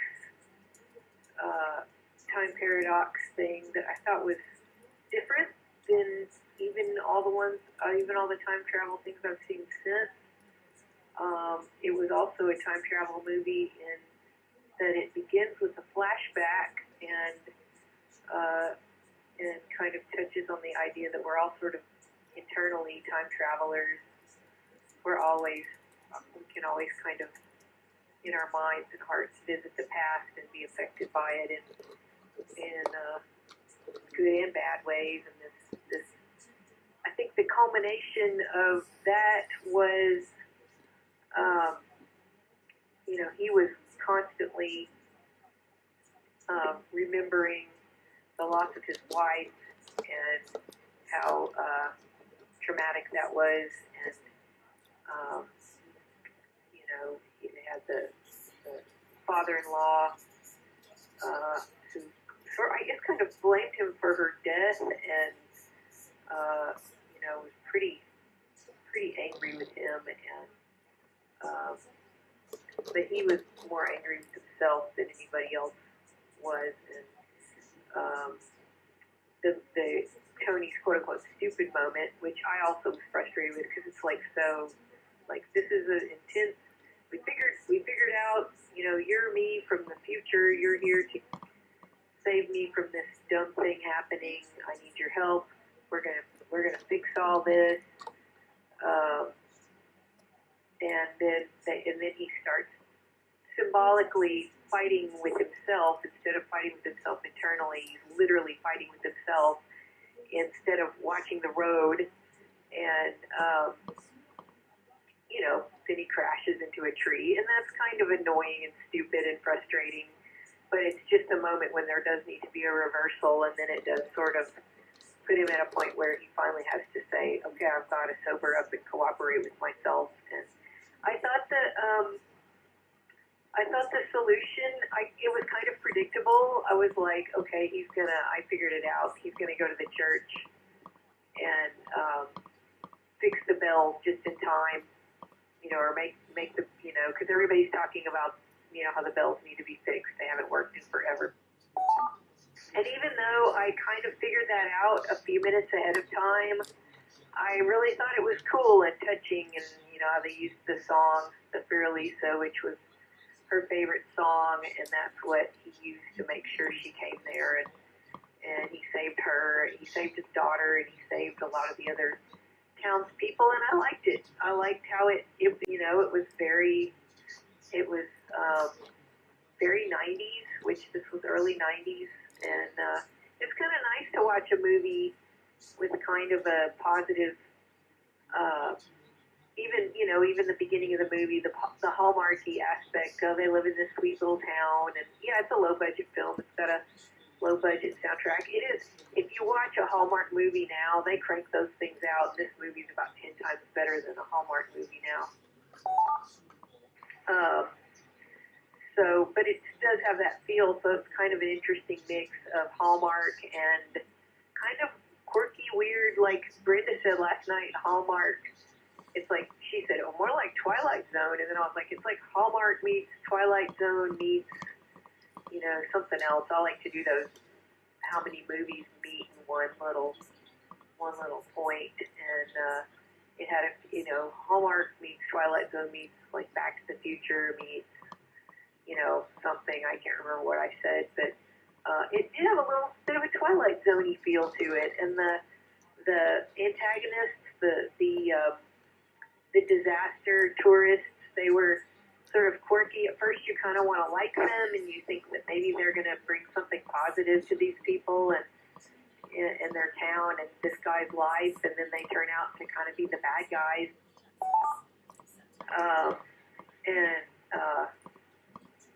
I like how they're kind of snooty and full of themselves, and they kind of get defeated at the end. I liked how Finn figures out how to beat them at their own game, and he gets a little help from the lady that she kind of seduces and drugs him in order to get him out of the way, but he goes, it kind of defeats that whole thing, and she still decides to help him, and it was one of those. It was from back in the day when people wanted movies to kind of make sense, and you wanted to kind of believe that the hero could win, and that there's not some dark sort of ending where it's like, oh no, you can almost get what you want, but you just can't, and so I liked this movie. I liked the plot, and I was surprised by it. I'd never heard of it. I'd never seen anything about it, and I wasn't sure what to think of it at first, and I ended up getting really interested in it, and I liked the resolution and how it wasn't a perfect, his saving the townspeople wasn't perfect. The meteorite still crashed, and some people still died, and there was lots of property lost, but overall, good happy ending. I liked it. Kind of like last week's. It was one of those that, hey, it's got a happy ending. It's got a, you feel good at the end. Obscure time travel movie. I guess it's like obscure time travel movie month, Tom. So, no pressure, but we got a couple more movies to go. NV5F.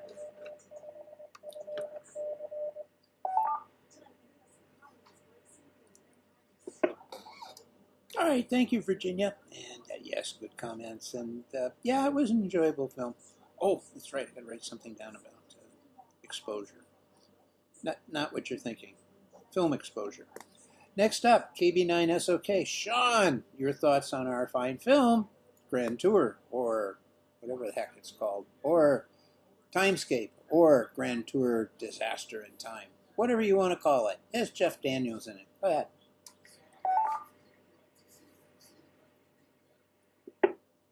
Yeah, this is KB9SOK.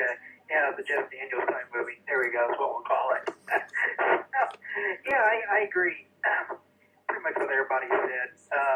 Overall, decent plot. Pretty simple, pretty predictable. But I did actually kind of like it. There were some points of frustration. I agree with Tony. The argument was very disappointing. Made no sense at all why that argument would have even happened. Obviously, the guy was smart enough to figure out these people were time travelers, so why would he be so upset and almost confused and want to argue with himself? So that scene frustrated me as well. I thought that was one of probably the worst scene out of the whole movie. There was no reason for that at the end of the day, but it really wasn't needed. But yeah, no, this movie definitely had, I felt, the late 80s feel. They tried to put kind of that dry sense of humor in it, and I think that was supposed to be some of what the argument was almost. I think they were trying to make it somewhat comical, just like the scene with him and the lady in the hotel room, but it kind of had that awkward feel, and I think that was just kind of the humor then. But just, at one point, I think the film kind of failed at, but definitely had that 90s dry sense of humor. There was a few plot holes. You think you're correct. I agree. It did feel like it was kind of like a Hallmark movie, meet Twilight Zone. The beginning, it was very realistic. I grew up out in the country, and yes, deer came through the windows, look many cars every year and kill people. I know it was a horse, but that is a real thing that does happen. That was realistic. Kind of a cruel way to show somebody getting killed. I can see that. The accident is a little odd that would have happened. Probably for me, one of the biggest plot holes, if we're going to look at any kind of plot holes, is really the very ending. You knew that he was going to save his wife. You just knew that was going to happen. And I'm surprised it took as long as it did. Of course, they want to say that for the ending. But, I think it's strange, first of all, that I forget the guy's name, the guy that was basically in charge of the time travel, the guy in the white clothing. I'm surprised he didn't take the passport back when he took him back to his proper timeline. You would have thought he would have left it with that. He knew, obviously, what had happened. And then, two, had he gone back and saved his life, then there's a good chance that the events that happened earlier wouldn't have happened. He may, odds are they wouldn't have been there, and that would have changed. If she'd been there the whole time, which she would have been if he'd saved her, would have obviously altered. They may not even bought that hotel, So, yeah, that's difficult time travel. You get into those twists, those holes, and stuff. But to me, that was really probably the only part where I think they kind of missed on their thinking, because they did try to keep this fairly simple, which is probably wise for time travel. But overall, I did like it. Like I said, I'd like the pacing to be a little bit faster. I definitely would classify this as okay. I would, if you can watch it for free, I would recommend it. I don't know that I'd pay money for it, but it's definitely a quirky movie from the early 90s that I'm surprised I'd never seen, especially with, a couple of decent actors in it. But yeah, overall, I would say this one was just okay, but still, yes, and I did like the fact that it had a positive ending. I agree with Virginia. It is getting old that modern day movies all have to have some kind of bad twist at the end, even if it has a partially good ending.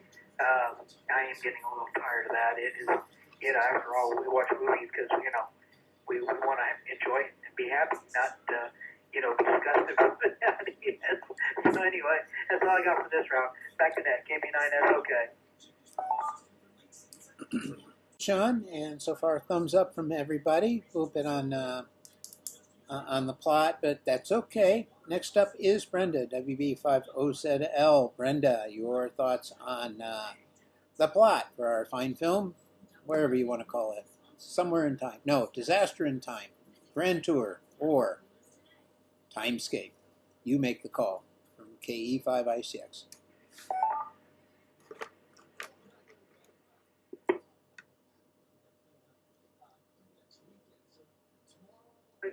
Well, we did some,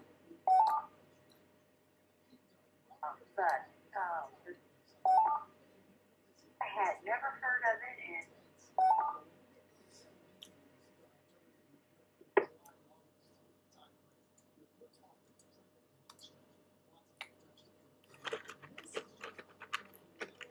would not have enjoyed this, but I enjoyed it immensely. I thought that it was fascinating, and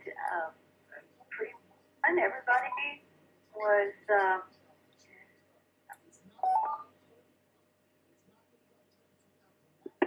I just thought it was a fascinating story.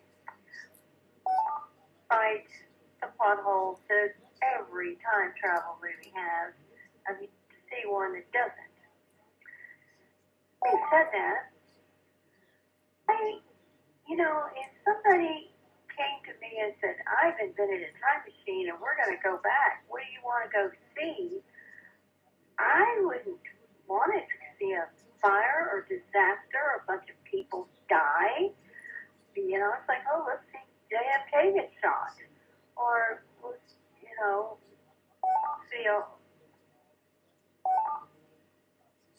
hideous, accident. It just wouldn't be me.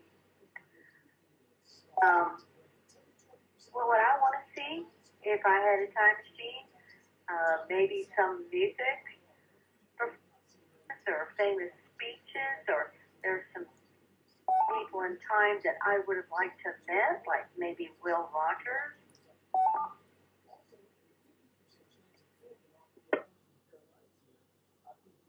People that would be fascinating to actually. I cannot fathom why anybody would want to watch a bunch of disasters. I'll tell you now, I can barely watch the planes going into the Twin Towers. It's very painful. So I question that whole premise that there are people who would actually want to do this. Not them, but it makes for an interesting story. Please. All right, back to that. WB50ZL.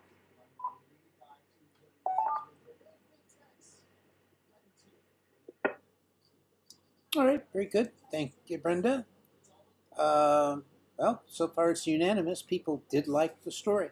Anyone else want to join us this evening? Please come down with your call sign, your name, and did you see tonight's movie? Whatever it's called. Now I'm looking at yet another name for this thing. Oh, there's last week's movie. Whoops. Be back up here. Timescape or Grand Tour. Or the novel was called Vintage Season. So there's yet another name. Anyone else want to join us? Please come down.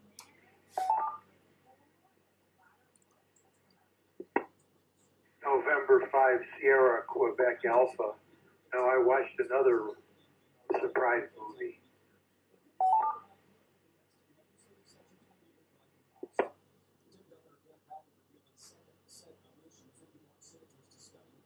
Ah, Ron, N5SQA. Ron, what'd you see?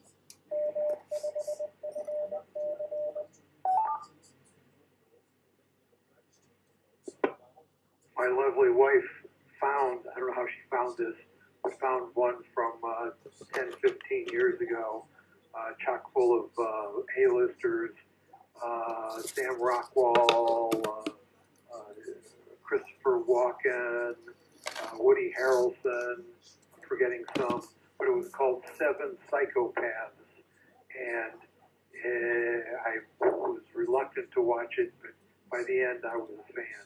Anyway, that's what I saw, but I've been listening for you guys for a while, and I'm intrigued by this one. I'm going to just sit here and work. N5SQA.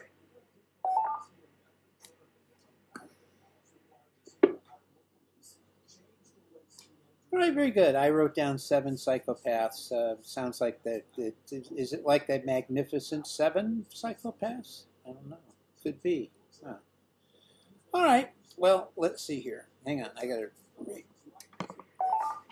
There we go. I move my way around here at the button. Okay. Here's what I thought.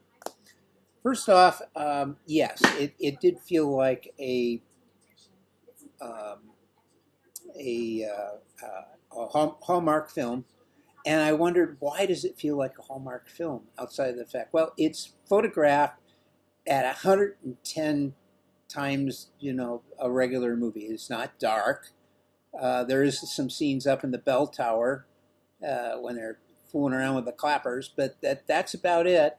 It's about as dark as they get. Well, at nighttime, I suppose, but it's very bright. We get the snow. We get the Budweiser Clydesdale horse thing. Well, not the Clydesdale, but that I was humming the Budweiser tune just before the horse did the turn into the station wagon. That wasn't so hot. And then there was that very non Hallmark thing when the horse kicks her in the head. So that was bad. I felt bad for the horse. I felt bad for her. There was blood everywhere. Very bright blood, too, because of the white snow. So there's that, but it did feel a lot like that. The thing that I thought was interesting, obviously this is a low-budget film, so there's a lot of talking throughout the thing, and I guess that's exposition, and that's perfectly okay. It does run a little slow, I thought, for what was in the story, although it did build up as we learned more and more, or we learned some things about the time travelers, although we didn't learn really a lot. We didn't learn who they were or what they wanted, outside of all we knew is they were bored out of their minds. And they had to go see something that was exciting. So their future was too idyllic. And I guess that's okay. And everybody dressed like they were from the 1980s, and they were yuppies. They all wore beige, except for Robert Colbert wore white. So he was running the operation. He was the guy, and he would stamp their passports.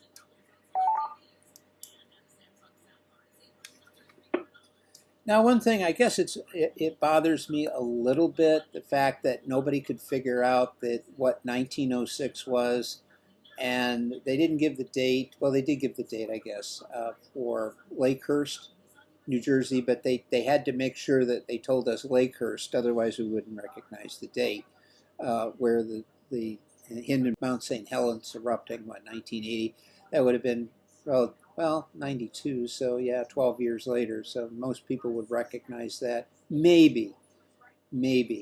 But to me, since he was already working with his daughter on all these flashcards with what was going on, and it was a pivotal part, meaning, oh, look, there it is, 1906, the San Francisco earthquake. It's right there. How the heck didn't he know that? He's doing the flashcards with her. He doesn't remember that? Come on.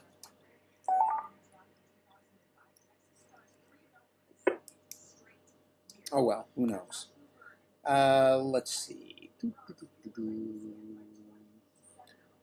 I was looking at Vintage Season, which is the 1946 novella that this is based on, and it's obvious that this is a more expansive story. Of course, you can put into words what you can't put on film, because putting on film cost a lot of money, but there's some discussion about that the comet itself, or the meteorite, brought a blue plague, they called it, that wipes everybody out. So that was their version of the story rather than the town being wiped out. And it looks very interesting. There's some of the time travel elements where they go in to visit other periods like the 800 AD. Some other items in there that it looks interesting. I wouldn't mind reading the story, to be honest with you. It's probably in public domain or close to it. Should be easily available. It might be fun to read the thing. It's written by Henry Cutter and C.L. Moore, and it was published. I don't know when it was published. Doesn't say, but it's interesting. I think it's quite good. Okay, well, I don't have much more to add. Oh, the ending was somewhat. I like the ending. I like the idea she's brought back to life and all that. Oh, I remember something I found kind of curious is the passport, and the fact that all you have to do is use a rubber stamp and put a date in it, and then you go back to the time. Well, time is a fourth dimension. There's 3 dimensions and then a fourth dimension with time.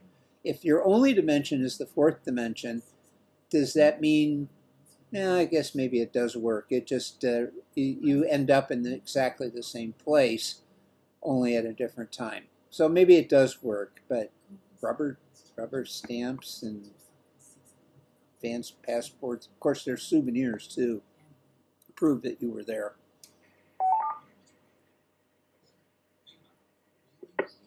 Yes, I'm thinking out loud. I can't help it, but I thought that was a bit odd.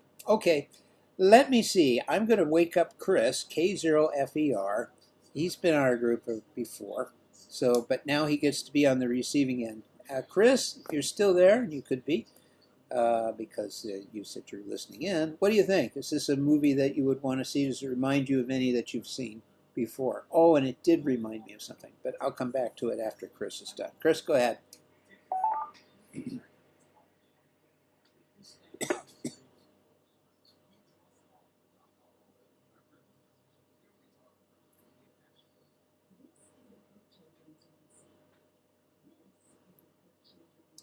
Okay, he may have wandered off or fell asleep. I've done that before, and I've done them in my own net. I was going to mention one thing that I forgot, and I didn't write it down. There was another movie, and I don't know what it is, that I saw in passing. This is probably 2 or 3 years ago, with basically the same plot, time-traveling vacationers, and the protagonist in the thing follows them to their disaster. I think it's in New York City or something. I remember a subway was involved, and that he has to stop them and stop the event from happening, because when he follows these people, of course, trouble follows, because that's what they're there for, to see the disaster. It's the same type of film, but I can't remember what it was called, but it's there. That one had a higher budget. It was mostly done on the streets of New York. So, at any rate. Okay, let's go to round 2, which is talking about the acting and characterization. So we'll start with Bill. Bill, what do you got to say about, what say you about characterization and acting in our fine film? Oh, thank you, Tom. This is in BB. By the way, I just looked up the original book, which is written in like 1946, and evidently anthologized many times. And it sounded quite different.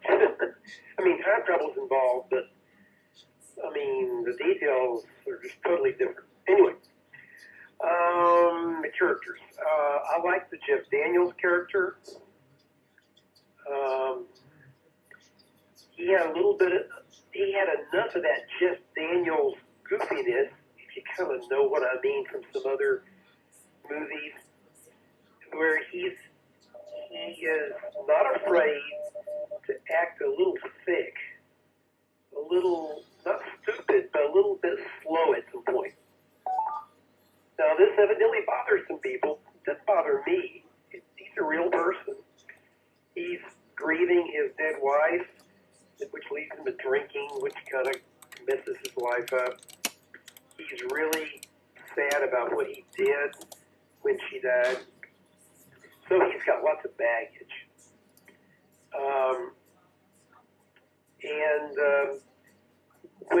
When he and his former or future self, I don't know which way to decide to think about it, meet at the jail. This is in 5BB. You know, the person that didn't do the time loop is very confused by all this. And so I understand why they argued and kind of, he couldn't quite believe what's going on. It just took him a while to figure that out. That didn't bother me at all. I think that was very realistic. And I kind of like the two Jeff Daniels disagreeing and arguing with each other. And so that was all okay to me. I think the reason for the car crash was kind of to harken back to what happened with the character when his wife died. So they were trying to kind of think about that. What I was wondering as we went through the movie was about the original car crash in the past where his wife died. It was somebody in a horse-drawn sleigh, I guess. And what I thought was going to happen was maybe that was some time travelers going back in time, or going forward in time maybe, and with a sleigh from some other thing. But anyway, that was me guessing, and that's not what happened. I liked the kid. I liked Hillary. And she's an actress that played many other things. She's now stopped acting and is an artist, evidently accomplished artist. But I liked her. I liked the Jeff Daniels character. And the characters from the future were supposed to be stiff. They came from a future that was kind of dirty, kind of see bad things happen, since evidently nothing bad happened in the future. So I kind of understood that was the reason they were cast that way. So they were supposed to act like these kind of, not exactly robotic characters, but they were from another place and another way of life. So I understood that, so that didn't bother me too much. I thought the acting was okay on that. I thought the acting by the guy that got there late from the desert and that ended up dying in the fire. I kind of liked what he did. He purposely kind of acted a little discombobulated in 5BB. He was like a professor or a historian or something. And so he had kind of that professorish, kind of absent-minded nature to him. And was a little kind of forgetful and goofy. So I actually liked that they had some characteristics. They weren't all the same. And those actors, I'm sure they were cast that way and supposed to act that way. And I like that. What else? The grandfather of the kid. Yeah, we hate him, but that was what it was supposed to happen. We were supposed to hate him. He was the bad guy. He was taking her away. So I thought that was okay. So actually, I kind of liked the characterizations and the acting in this. I thought they were okay. So as you can see, I was pretty happy with this movie in 5BB. Thank you.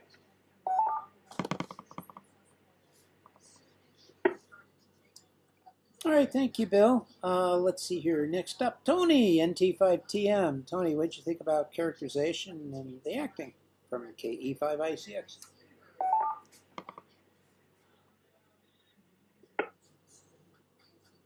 I'd like to strongly agree with Brenda. Robert Heinlein wrote a lot of things I found weird or gross or disagree with, but he has a character who lives forever and now has access to time travel. And the government of wherever he's living wants to send him to observe all kinds of things, the Battle of Hastings, the Waterloo and whatnot. And he's like, I haven't gotten to be 900 years old by seeking out danger, okay? If there's a battle someplace, I'm going to be a long way away drinking beer. I'm not going near all these dangerous things. And yeah, I can't, partly for the suffering, partly just because if I'm living in this perfect world, why do I want to get hit by a flying chunk of meteor or a collapsing building? Don't I get to be a little selfish and stay away from dangerous things? I might like that as a good survival plan. I can't disagree with anything Bill said, but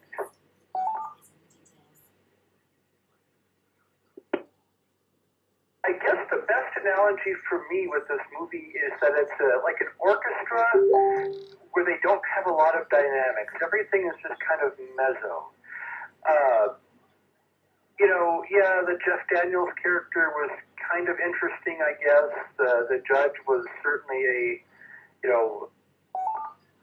very simple, melodramatic villain. But it all just seemed, that high-key lighting, Tom hit on that, kind of everything's a little bright, like a made-for-TV movie. Everything just seemed a little less engaging than it should be, and that, for a movie with a relatively interesting plot. So I did enjoy it, I did finish it, but I found the characters the same way. I guess, yes, Hillary was probably my favorite, but nobody really sucked me in. I didn't want to punch anybody or give anybody a hug. I just wasn't quite fully engaged.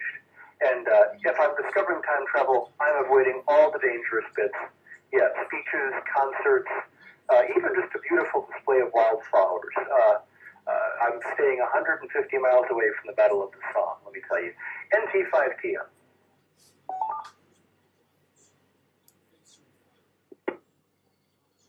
Very smart, Tony. Now, one thing I would ask is, why do time travelers never watch time-traveling movies before they go, or read time travel literature or stories, so they don't fall into these traps all the time? But they always just fall into the traps. They never read the contract they sign. They end up getting in trouble. I don't know. Okay. Next up, Virginia. Virginia, go ahead. Your comments and how they relate to 2001: A Space Odyssey. And you notice the door is different on the airlock from 2001 and 2010. Go ahead. Okay, don't distract me. Well, the time travelers, it is their hubris that they don't think that they're subject to those tropes of time traveler stories. So they were pretty full of hubris. I'm going to disagree with Tony and Brenda. Even now in our society, there's a definite percentage of people who feed on thrills. There's thrill seekers. There's people who feed on offense. They go online looking for things that are going to get them wound up or upset. There's people who go online and try to cause trouble.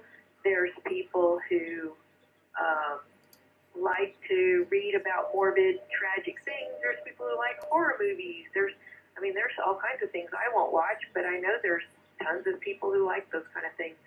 And in a future that is apparently kind of utopian and maybe a little boring, there's probably going to be a certain percentage of people who will want to take advantage of the time travel technology and are fascinated by grotesque, morbid, scary things. So I don't think that's unrealistic at all. I'm gonna maybe go out on a limb here and feel a little silly, but I did not read the ending the same way a couple other people have read it. I did not read that he went back and brought his wife back to life. The reading of that ending for me was that he saved his daughter, and he was finally coming to a place of peace with the loss of his wife, and he was actually able to go back and look at all those love letters, and he had finally been inspired to go and learn to play the piano, and he was the one playing the piano at the end. So that's my reading of the end of this. I had not even considered the possibility that others have said last night. So that's just me. I thought the movie was, I've seen her in other things. She's a very good actor. The grandfather who we all know and love, all the Star Trek fans from Star Trek.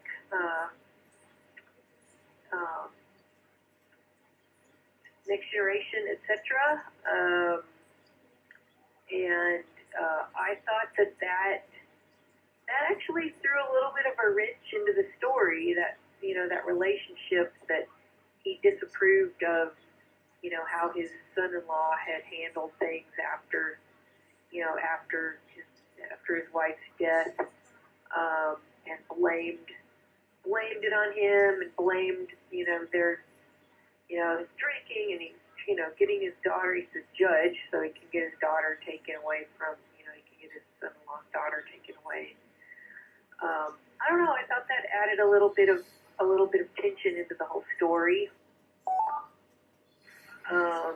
And yeah, the contrast on the, I'm going to get a little bit into aesthetics here, because I'm thinking about it. The contrast on this movie is, of course, a little characteristically low, not as cinematically interesting, but I didn't find it all just like hazy and bright. There was lots of, you know, shadowy spots in the house, you know, that they were remodeling, and the weird time travelers came, and those actors did pretty well being sort of quirky and mysterious, and at first you're like, well, should I like these people, or are they bad guys, or what are these people? I kind of actually thought they did pretty well being quirky, but not too obvious about what they were until later in the show. You know, you get the little hallmarky townspeople that I think were lovable and likable, and you wanted these people to live through the disaster. And Jeff Daniels is very likable, and he did a good job arguing with himself, even if it led to a stupid trope of them crashing the truck into a tree. That was kind of a, you know, that was such an obvious, like, that's screenwriting 101. Like, this guy has this inner conflict, and then if you can use time travel and a time paradox to get him, like, literally arguing with himself about the thing that most plagues him. I mean, you know, it was subtle enough that, you know, if I'd actually seen this movie when it came out, I probably wouldn't have noticed that.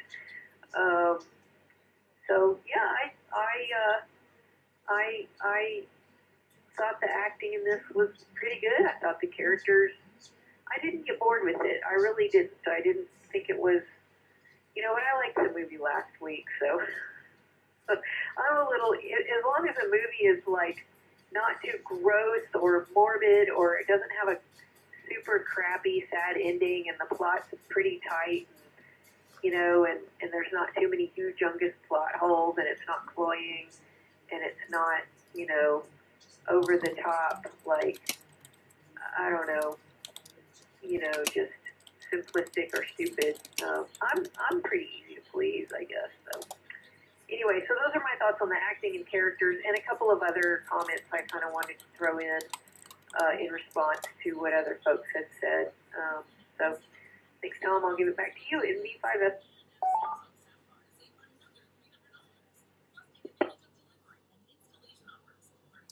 All right, thank you, Virginia, and thanks for the comments. Interesting. Okay. By the way, before I forget, I just saw a note over here on YouTube, and we have Ari, A-R-I-E, KJ5HXS. He is just got his technician's license, and he's listening in on the YouTube feed.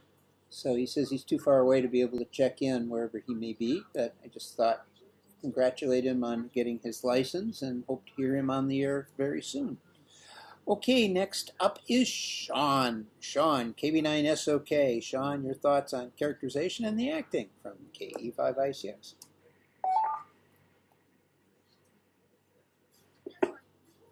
Yeah, this is KB9SOK. Yeah, Virginia, if you go back and watch the very last, literally 60 seconds, you'll see that they zoom in on the armchair and they show the stamp that he used earlier in the movie. And then you hear the young girl, you know, yell her mom's name. So that's why I think it's leading most people down the path that he went and got her. I think the biggest thing is just seeing that stamp there. It was clear that he used it, or at least it looked like he used it. So yeah, back to characterization. I think they were pretty basic. I do think that overall the girl did probably the best job in acting. It looked like she really got into the role, but she did a good job. I thought everybody else was just kind of in this one, to be honest, felt adequate. Wasn't bad, but nothing really jumped out at me as being, anything really fantastic or over the top.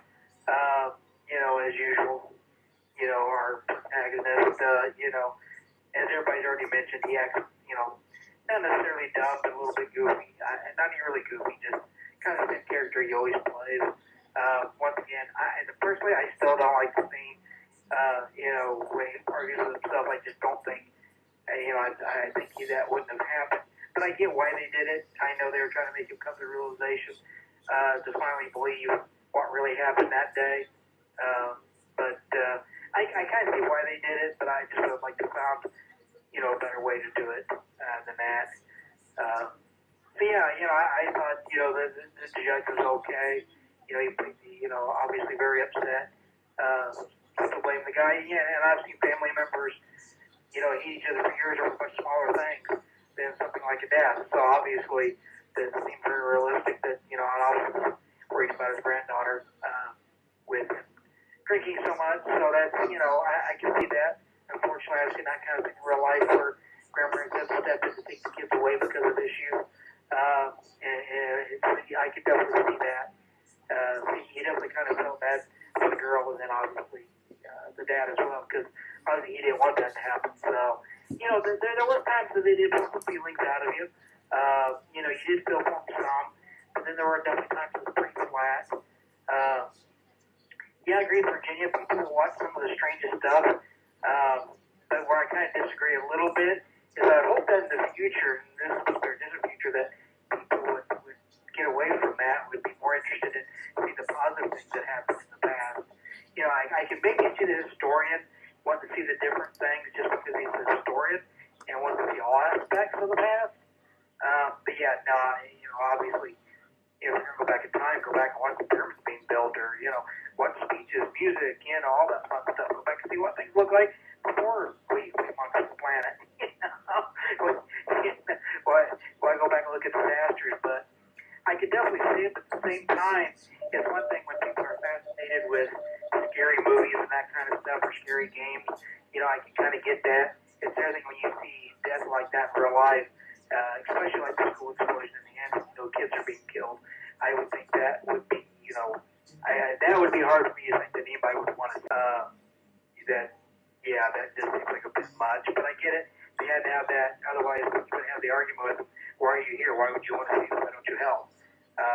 Obviously the historian, which is probably the one that had the most heart, really did want to try to help him and stop him from going into the school, to tell him part of the story.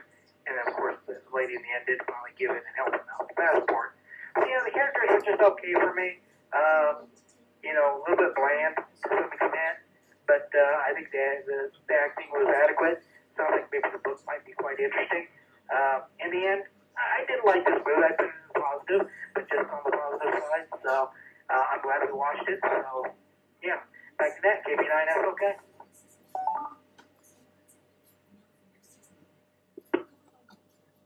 All right, very good. Thank you, Sean. Next is Brenda, WB50ZL. Brenda, your thoughts on characterization.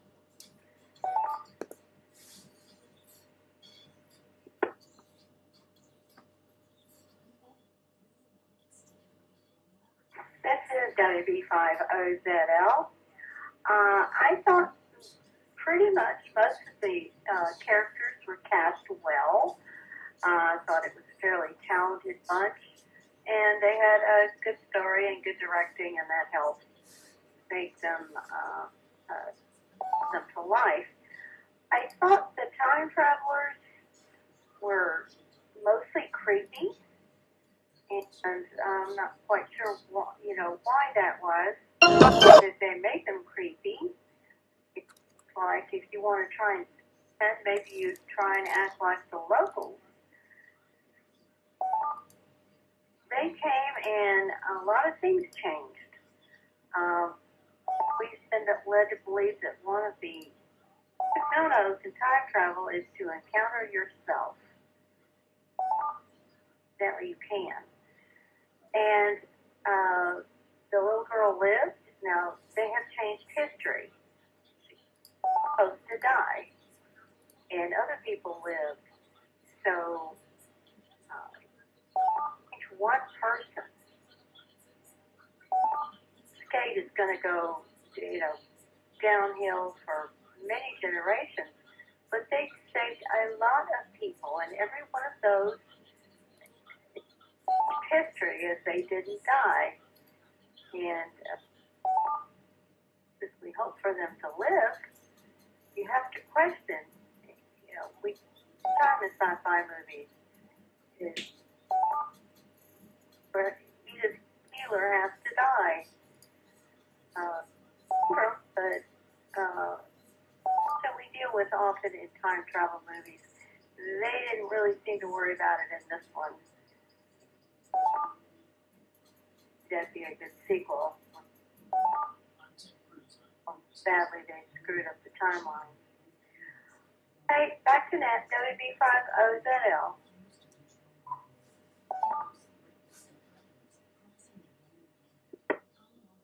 All right, thank you, Brenda.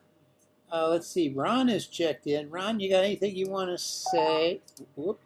Let me try that again. I'll press the button a little harder this time. So, Ron, is this a movie you want to rush out and see? Although you don't have to, you can stay home and you don't have to rush out to watch it. You're at home. What do you think?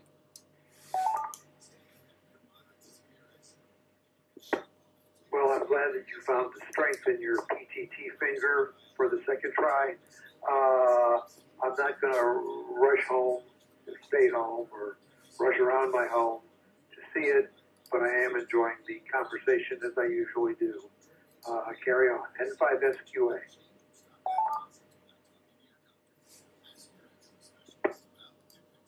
All right, thank you, Ron. Let's see. Well, what have I got to say? Yep. As far as the characters, yes, Ariana played the daughter. I think it was the daughter. Was quite good. I enjoyed her. Sometimes kids come off as being either presumptuous or not very good actors, or rarely do they come off as naturally as she did. And I thought she had a very strong performance that she turned in. So it was very enjoyable, nice characterization. Our antagonist, I forgot, he had played two different roles, actually. And that was, let's see here, George Murdoch. George Murdoch played two characters on Star Trek. One was he played God in Star Trek V. I didn't know that for many years, even though I knew him from Best of Both Worlds, which is what he's better known for, as the admiral in charge of the fleet to stop the Borg. He appears in both episodes, Part 1 and Part 2. He gets wiped out in Part 2 at Wolf 359. At any rate, that's the same guy, only in this case he's got a mustache. Character as an antagonist is very two-dimensional. I didn't think he really had a lot to go with on that. So it's like, who cares? He just kind of played the role as you would expect it. Daniels, he does fine. He always turns in a Jeff Daniels role in anything that he does. I think the only one that might be different would be his Dumb and Dumber, and what was the other one? The love story one was okay. any rate, he was fine in this. I think he turned in a good performance. And then Robert Colbert. Boy, after seeing the Colbert show, I want to call it something different. So Robert Colbert, who played the undersecretary, he played time traveler in the Time Tunnel in 1968, I think it was, in the one-season hit wonder, The Time Tunnel, with James Darren, who, by the way, just died here just last week. That was his co-star. His performance is typically what he would do, so I didn't see anything particularly amazing out of that, but it was okay. Acting wise, characterization, the time travelers were fun and kind of quirky. That was okay. They obviously stuck out like a sore thumb around others, even though they tried to maintain their sanity. It kind of gave you an interesting feeling what a tourist looks like when they come to visit you from another place, right? Or the ugly American and comes to see things, and they're totally infatuated with everything that they stick out. It's very obvious. They didn't do a very good job of preventing that. So whoever this time travel company that does all this work, they're terrible. They need Yelp would never allow them to do the things that they do.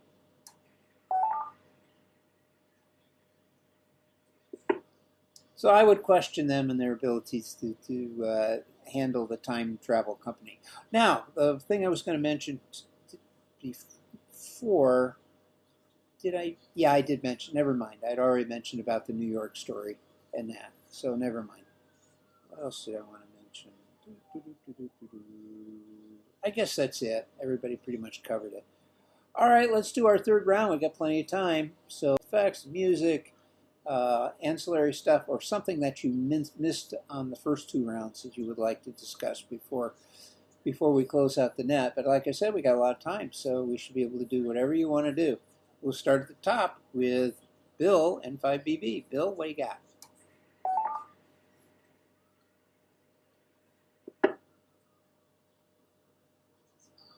This is N5BB. Okay, is this the free-for-all time?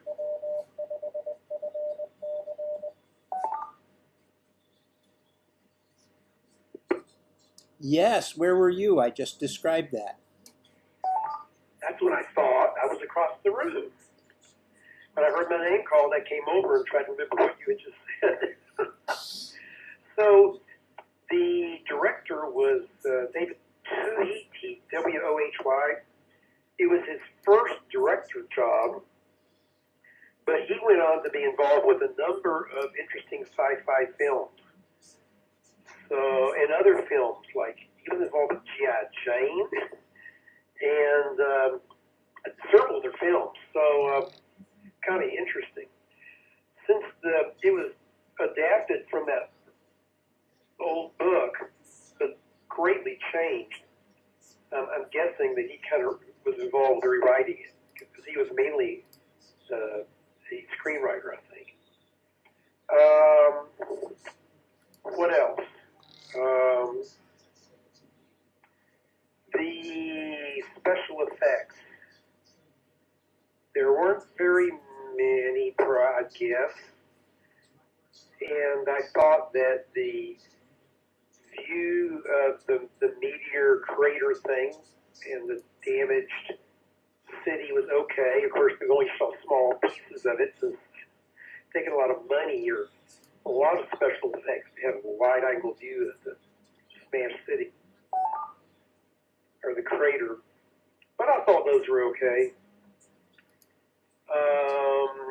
The effect of when they went through the time portal, that was okay. Pretty simple. They just disappeared when they went through like a doorway area or something.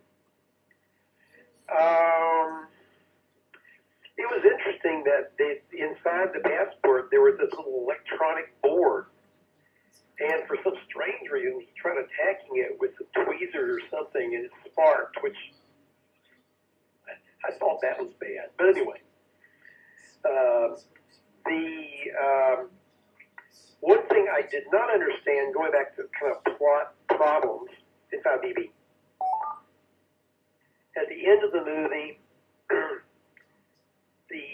as somebody else pointed out, the passport is sitting there. Well, why is it sitting there?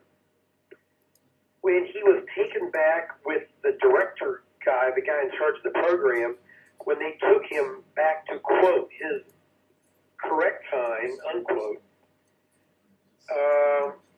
why did that get left there? Obviously, that director guy knew he had it, or he couldn't have gone back through the time portal. Why did he let him keep it? That didn't make any sense to me. If they had to use it for him to get to wherever, I'm assuming they took him right back to where he went through the portal originally. So when they took him back there, why didn't the director just confiscate that little the passport? I didn't understand that. At the end, I think they purposely left it kind of questionable about who was playing the piano. Obviously, he'd been going back and reading the letters, and he did something with the passport. And the question is, what do you really do? And when at the very end of it, when his daughter hears Fiorelise being played nicely, and thinks, "Oh, Mom," and goes in there. Maybe it's because she never died in that other timeline, and so it's just some. But why is the passport sitting there? That just keeps to bother me. So another thing I wish is I knew at the end of the movie, how the little threads got tied up. Was he there? Did he remember what happened? Et cetera, et cetera. So again, it's a time travel movie. If they try to explain every single thing, it degrades into impossibilities. So at some point, they have to take artistic license and just not talk about that. Don't look about at what's behind that curtain. We can't really explain it or get into it because it's time travel. It's not really allowable. I like the fact that it's Fiorelise, German for Elise, was the song. And I thought it was a neat little thing that they played it with those sledgehammers on those bells in the tower. I thought that was all pretty good and interesting.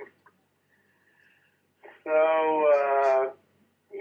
so I actually like some of those little things they put in the movie that were, that kind of fell together. They kind of connected with other parts of the movie. So, I liked it because of that. I think that's it. I'll probably think of something else I forgot, but I'm talked out. Inside BB. Good night.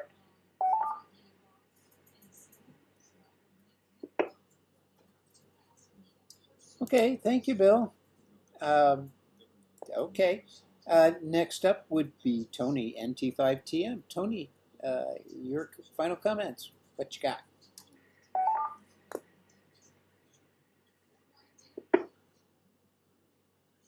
Yeah, I did quite enjoy the ringing of the bells. That actually felt very naturally to me because it, I thought of the way that early in World War II they silenced the church bells in England, and they would only have used them as a warning signal for invasion. Hearing bells ringing at a completely unexpected time does attract people's curiosity. They wonder if there's a fire or an emergency or a disaster, or perhaps just an insane artist who likes ringing bells. So I did enjoy that part. Yeah, I mean, I don't regret watching it. It may not have been, a wonderful, intense spectacle, like the Hindenburg disaster, which I don't want to watch. But yeah, it was there and it was pleasant, even if it was, not a grand work of genius. I would have gone to hear what the bells were ringing for too. NT5TM.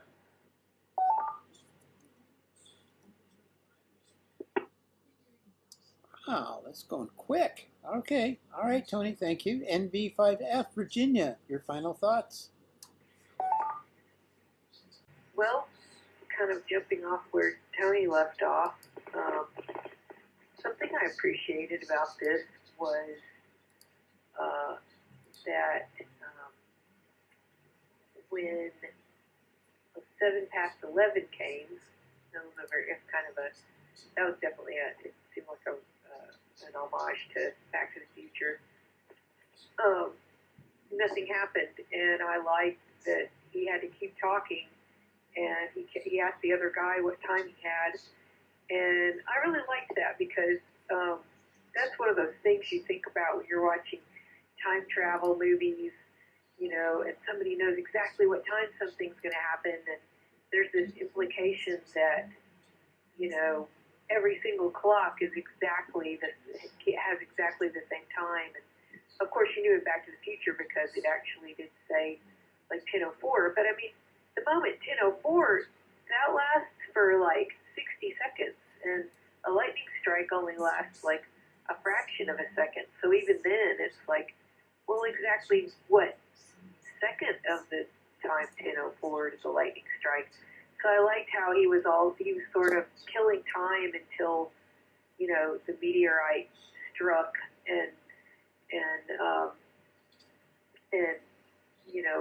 I just thought that was a funny little moment of realism in the movie, because that probably is how it would have really had to happen. And I did like the ringing of the bells to the tune of Pure Lisa, and I liked I like that in movies. I like when there's little musical cues that are a little musical thread that goes through the movie, and they even used it in the opening music. They played a little bit of that, a little bit of that melody in the opening theme during the snowy opening scene, and then the thing about him ringing that tune on the bells was foreshadowed by him sitting and trying to pick the tune out on the piano. So he's already been fooling with, figuring out how to play the music. So I think it is realistic that he could figure, he and himself could figure it out on the bells with the sledgehammers, which I just think was kind of a cool little moment. And then on the topic of time travel, there's not a perfect time travel movie. If you mess with any time travel movie long enough, you can get it to fall apart logistically, because time is a dimension that we have no control over, and so how it would actually work to travel in time, will just get your brain bent into knots.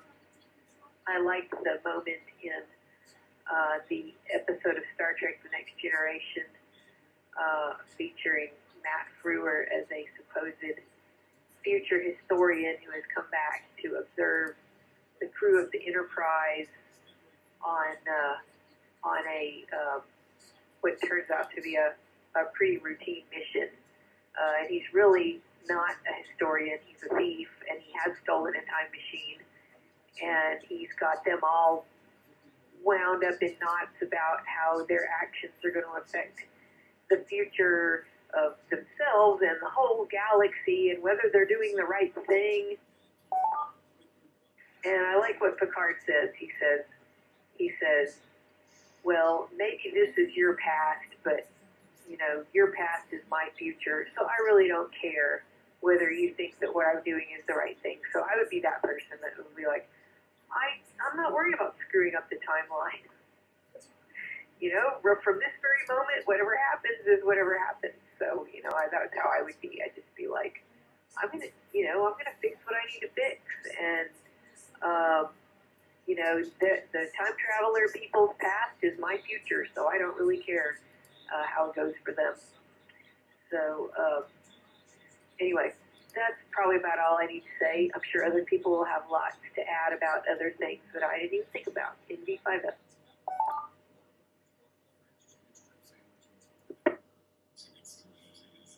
All right, thank you, Virginia. Actually, I was thinking about something you said and some comments along those lines, but I'll save mine towards the end.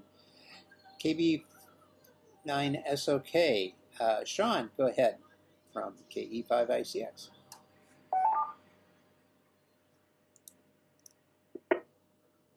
Yeah, this is KB9SOK. I agree with everybody said. The Bell scene was probably one of the better scenes. I do remember when I was watching it thinking, how did you figure out which ones were which tone so quickly? But anyway, yeah, that was one of the better scenes. That was pretty well thought out. Yeah, there wasn't a lot of special effects in this one, obviously. For a low-budget film, I think they did fine. You know, we've already talked about the filming. Kind of have that Hallmark, you know, look to it. Obviously, starting out with Sleigh in the Snow, the beginning is definitely your classic Hallmark Christmas movie. You know, so yeah, there's some for pretty much what a lot of movies in the 90s look like. So I think that was fine and adequate. The music was fine, not a lot of it, just other than obviously the one tune that played a major role, which was fine. You know, there's really not a lot I don't think to really add, because this was really just kind of a simple, straightforward movie, which is okay. There's nothing wrong with that. So, you know, for a science fiction one, this one, it didn't really need a lot of special effects or what have you. Yeah, so the effects of them traveling through time was them just fading away, but pretty basic. You have a little circuit board at the back of the passport. Was pretty simple, but once again, low budget, and at the end of the day, they really need anything fancy? Not very much. Yeah, I do remember that episode you talked about there, Virginia, with Star Trek. That was a decent episode, and you got quite the memory. I didn't remember exactly what Picard said. But yeah, that's a good reference. And basically, it references very well this movie, because obviously our protagonist in the end, basically, it's what he told him. You know, he didn't really care how it impacted him. So, anyway, yeah, it was good, an interesting one. Looking forward to the next one as always. Back to net, KB9SOK.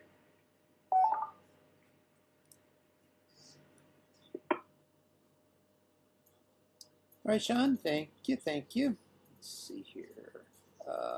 Next up is Brenda, WB5OZL. Brenda, your final comments.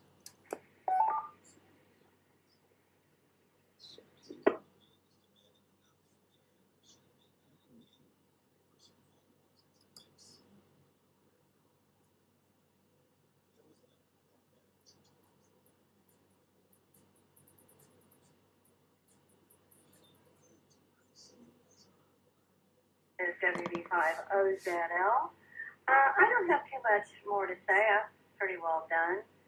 I would not watch this movie again, but I did enjoy it. And I do love time travel movies. Thinking about them, because it's just so mind-bending. But it's getting late. I think I'm about ready to send. So, Jeanette, WB5OZL.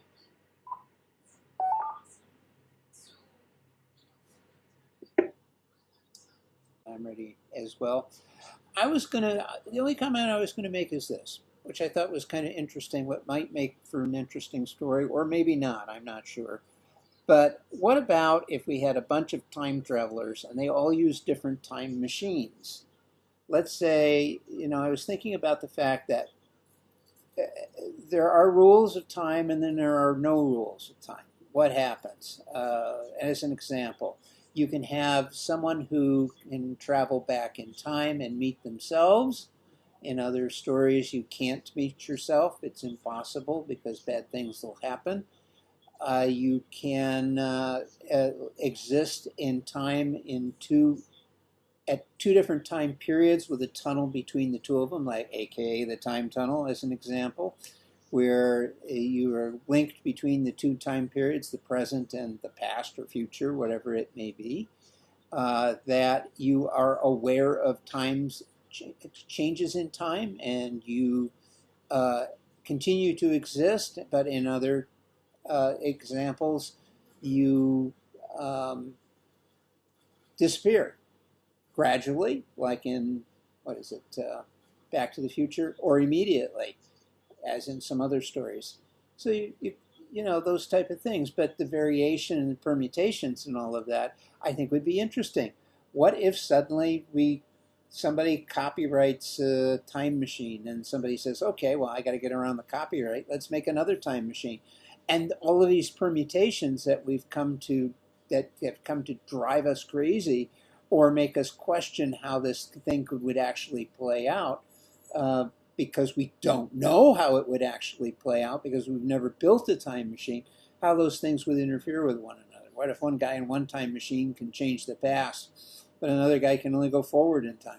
Or another person can change the past but can't meet himself, so therefore he can't save himself from a disaster, but anybody else can, and he can employ their time machine and their capabilities to make that happen. Or two time machines go to the same place simultaneously. What happens then? Do they both perish? Are there duplicates of themselves? How does this all work out? What was it? Primer did that. Things like that, I think, would be an interesting thing to consider. Although, again, now that I think about it, Primer was probably the best example of closest of that sort of thing. But this would be something plus to that. All right, hold on here. I did not prepare and to find out what next week's movie will be. Give me a second.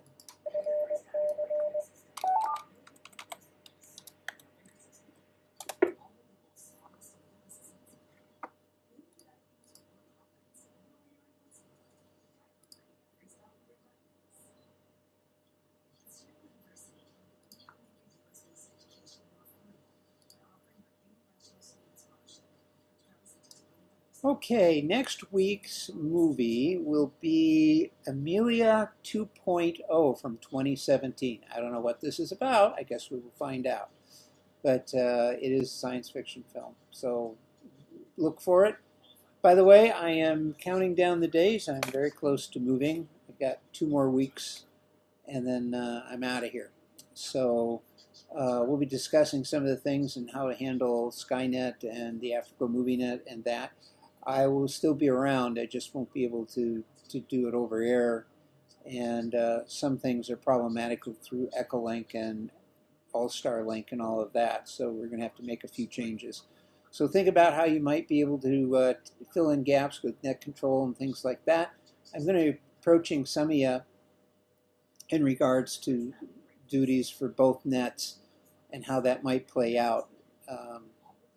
And so please keep that in mind, and please hopefully continue to do the nets as we've always done, and your contributions are appreciated, and your side work on all of these nets and activities that we've done is also appreciated. Okay, until next Saturday night, I'm going to say goodnight and talk to you very soon. 7-3, everybody. I'm going to go watch... I think it's The Time Merchant tonight. It's the episode where the Robinsons and Lost in Space, was it Will and Dr. Smith, go back to the day they launched the Jupiter 2. So that should be kind of fun. See y'all. This is KE5ICX 7-3. KE5ICX and 5BB. Regarding time travel and issues, contradictions, there's a few things that involve the discovery of time travel that are very difficult to see how they would work. Let's say you figure out how to do time travel. You then travel back in time to before you invented it, and you do something that prevents your old self from ever inventing it. But you, the one that traveled back, still know how it works. So would time travel disappear in that thread, and then you can go somewhere in the distant past or distant future and use time travel, even though it didn't exist in the original time? How about the opposite thing? You invent time travel. You then go back to a year before you invented it, and you disclose it to yourself or other people. That gets very confusing also.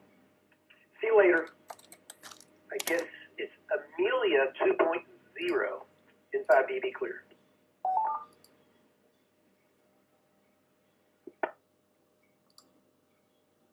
All right, I'll buy that. Okay, see y'all later.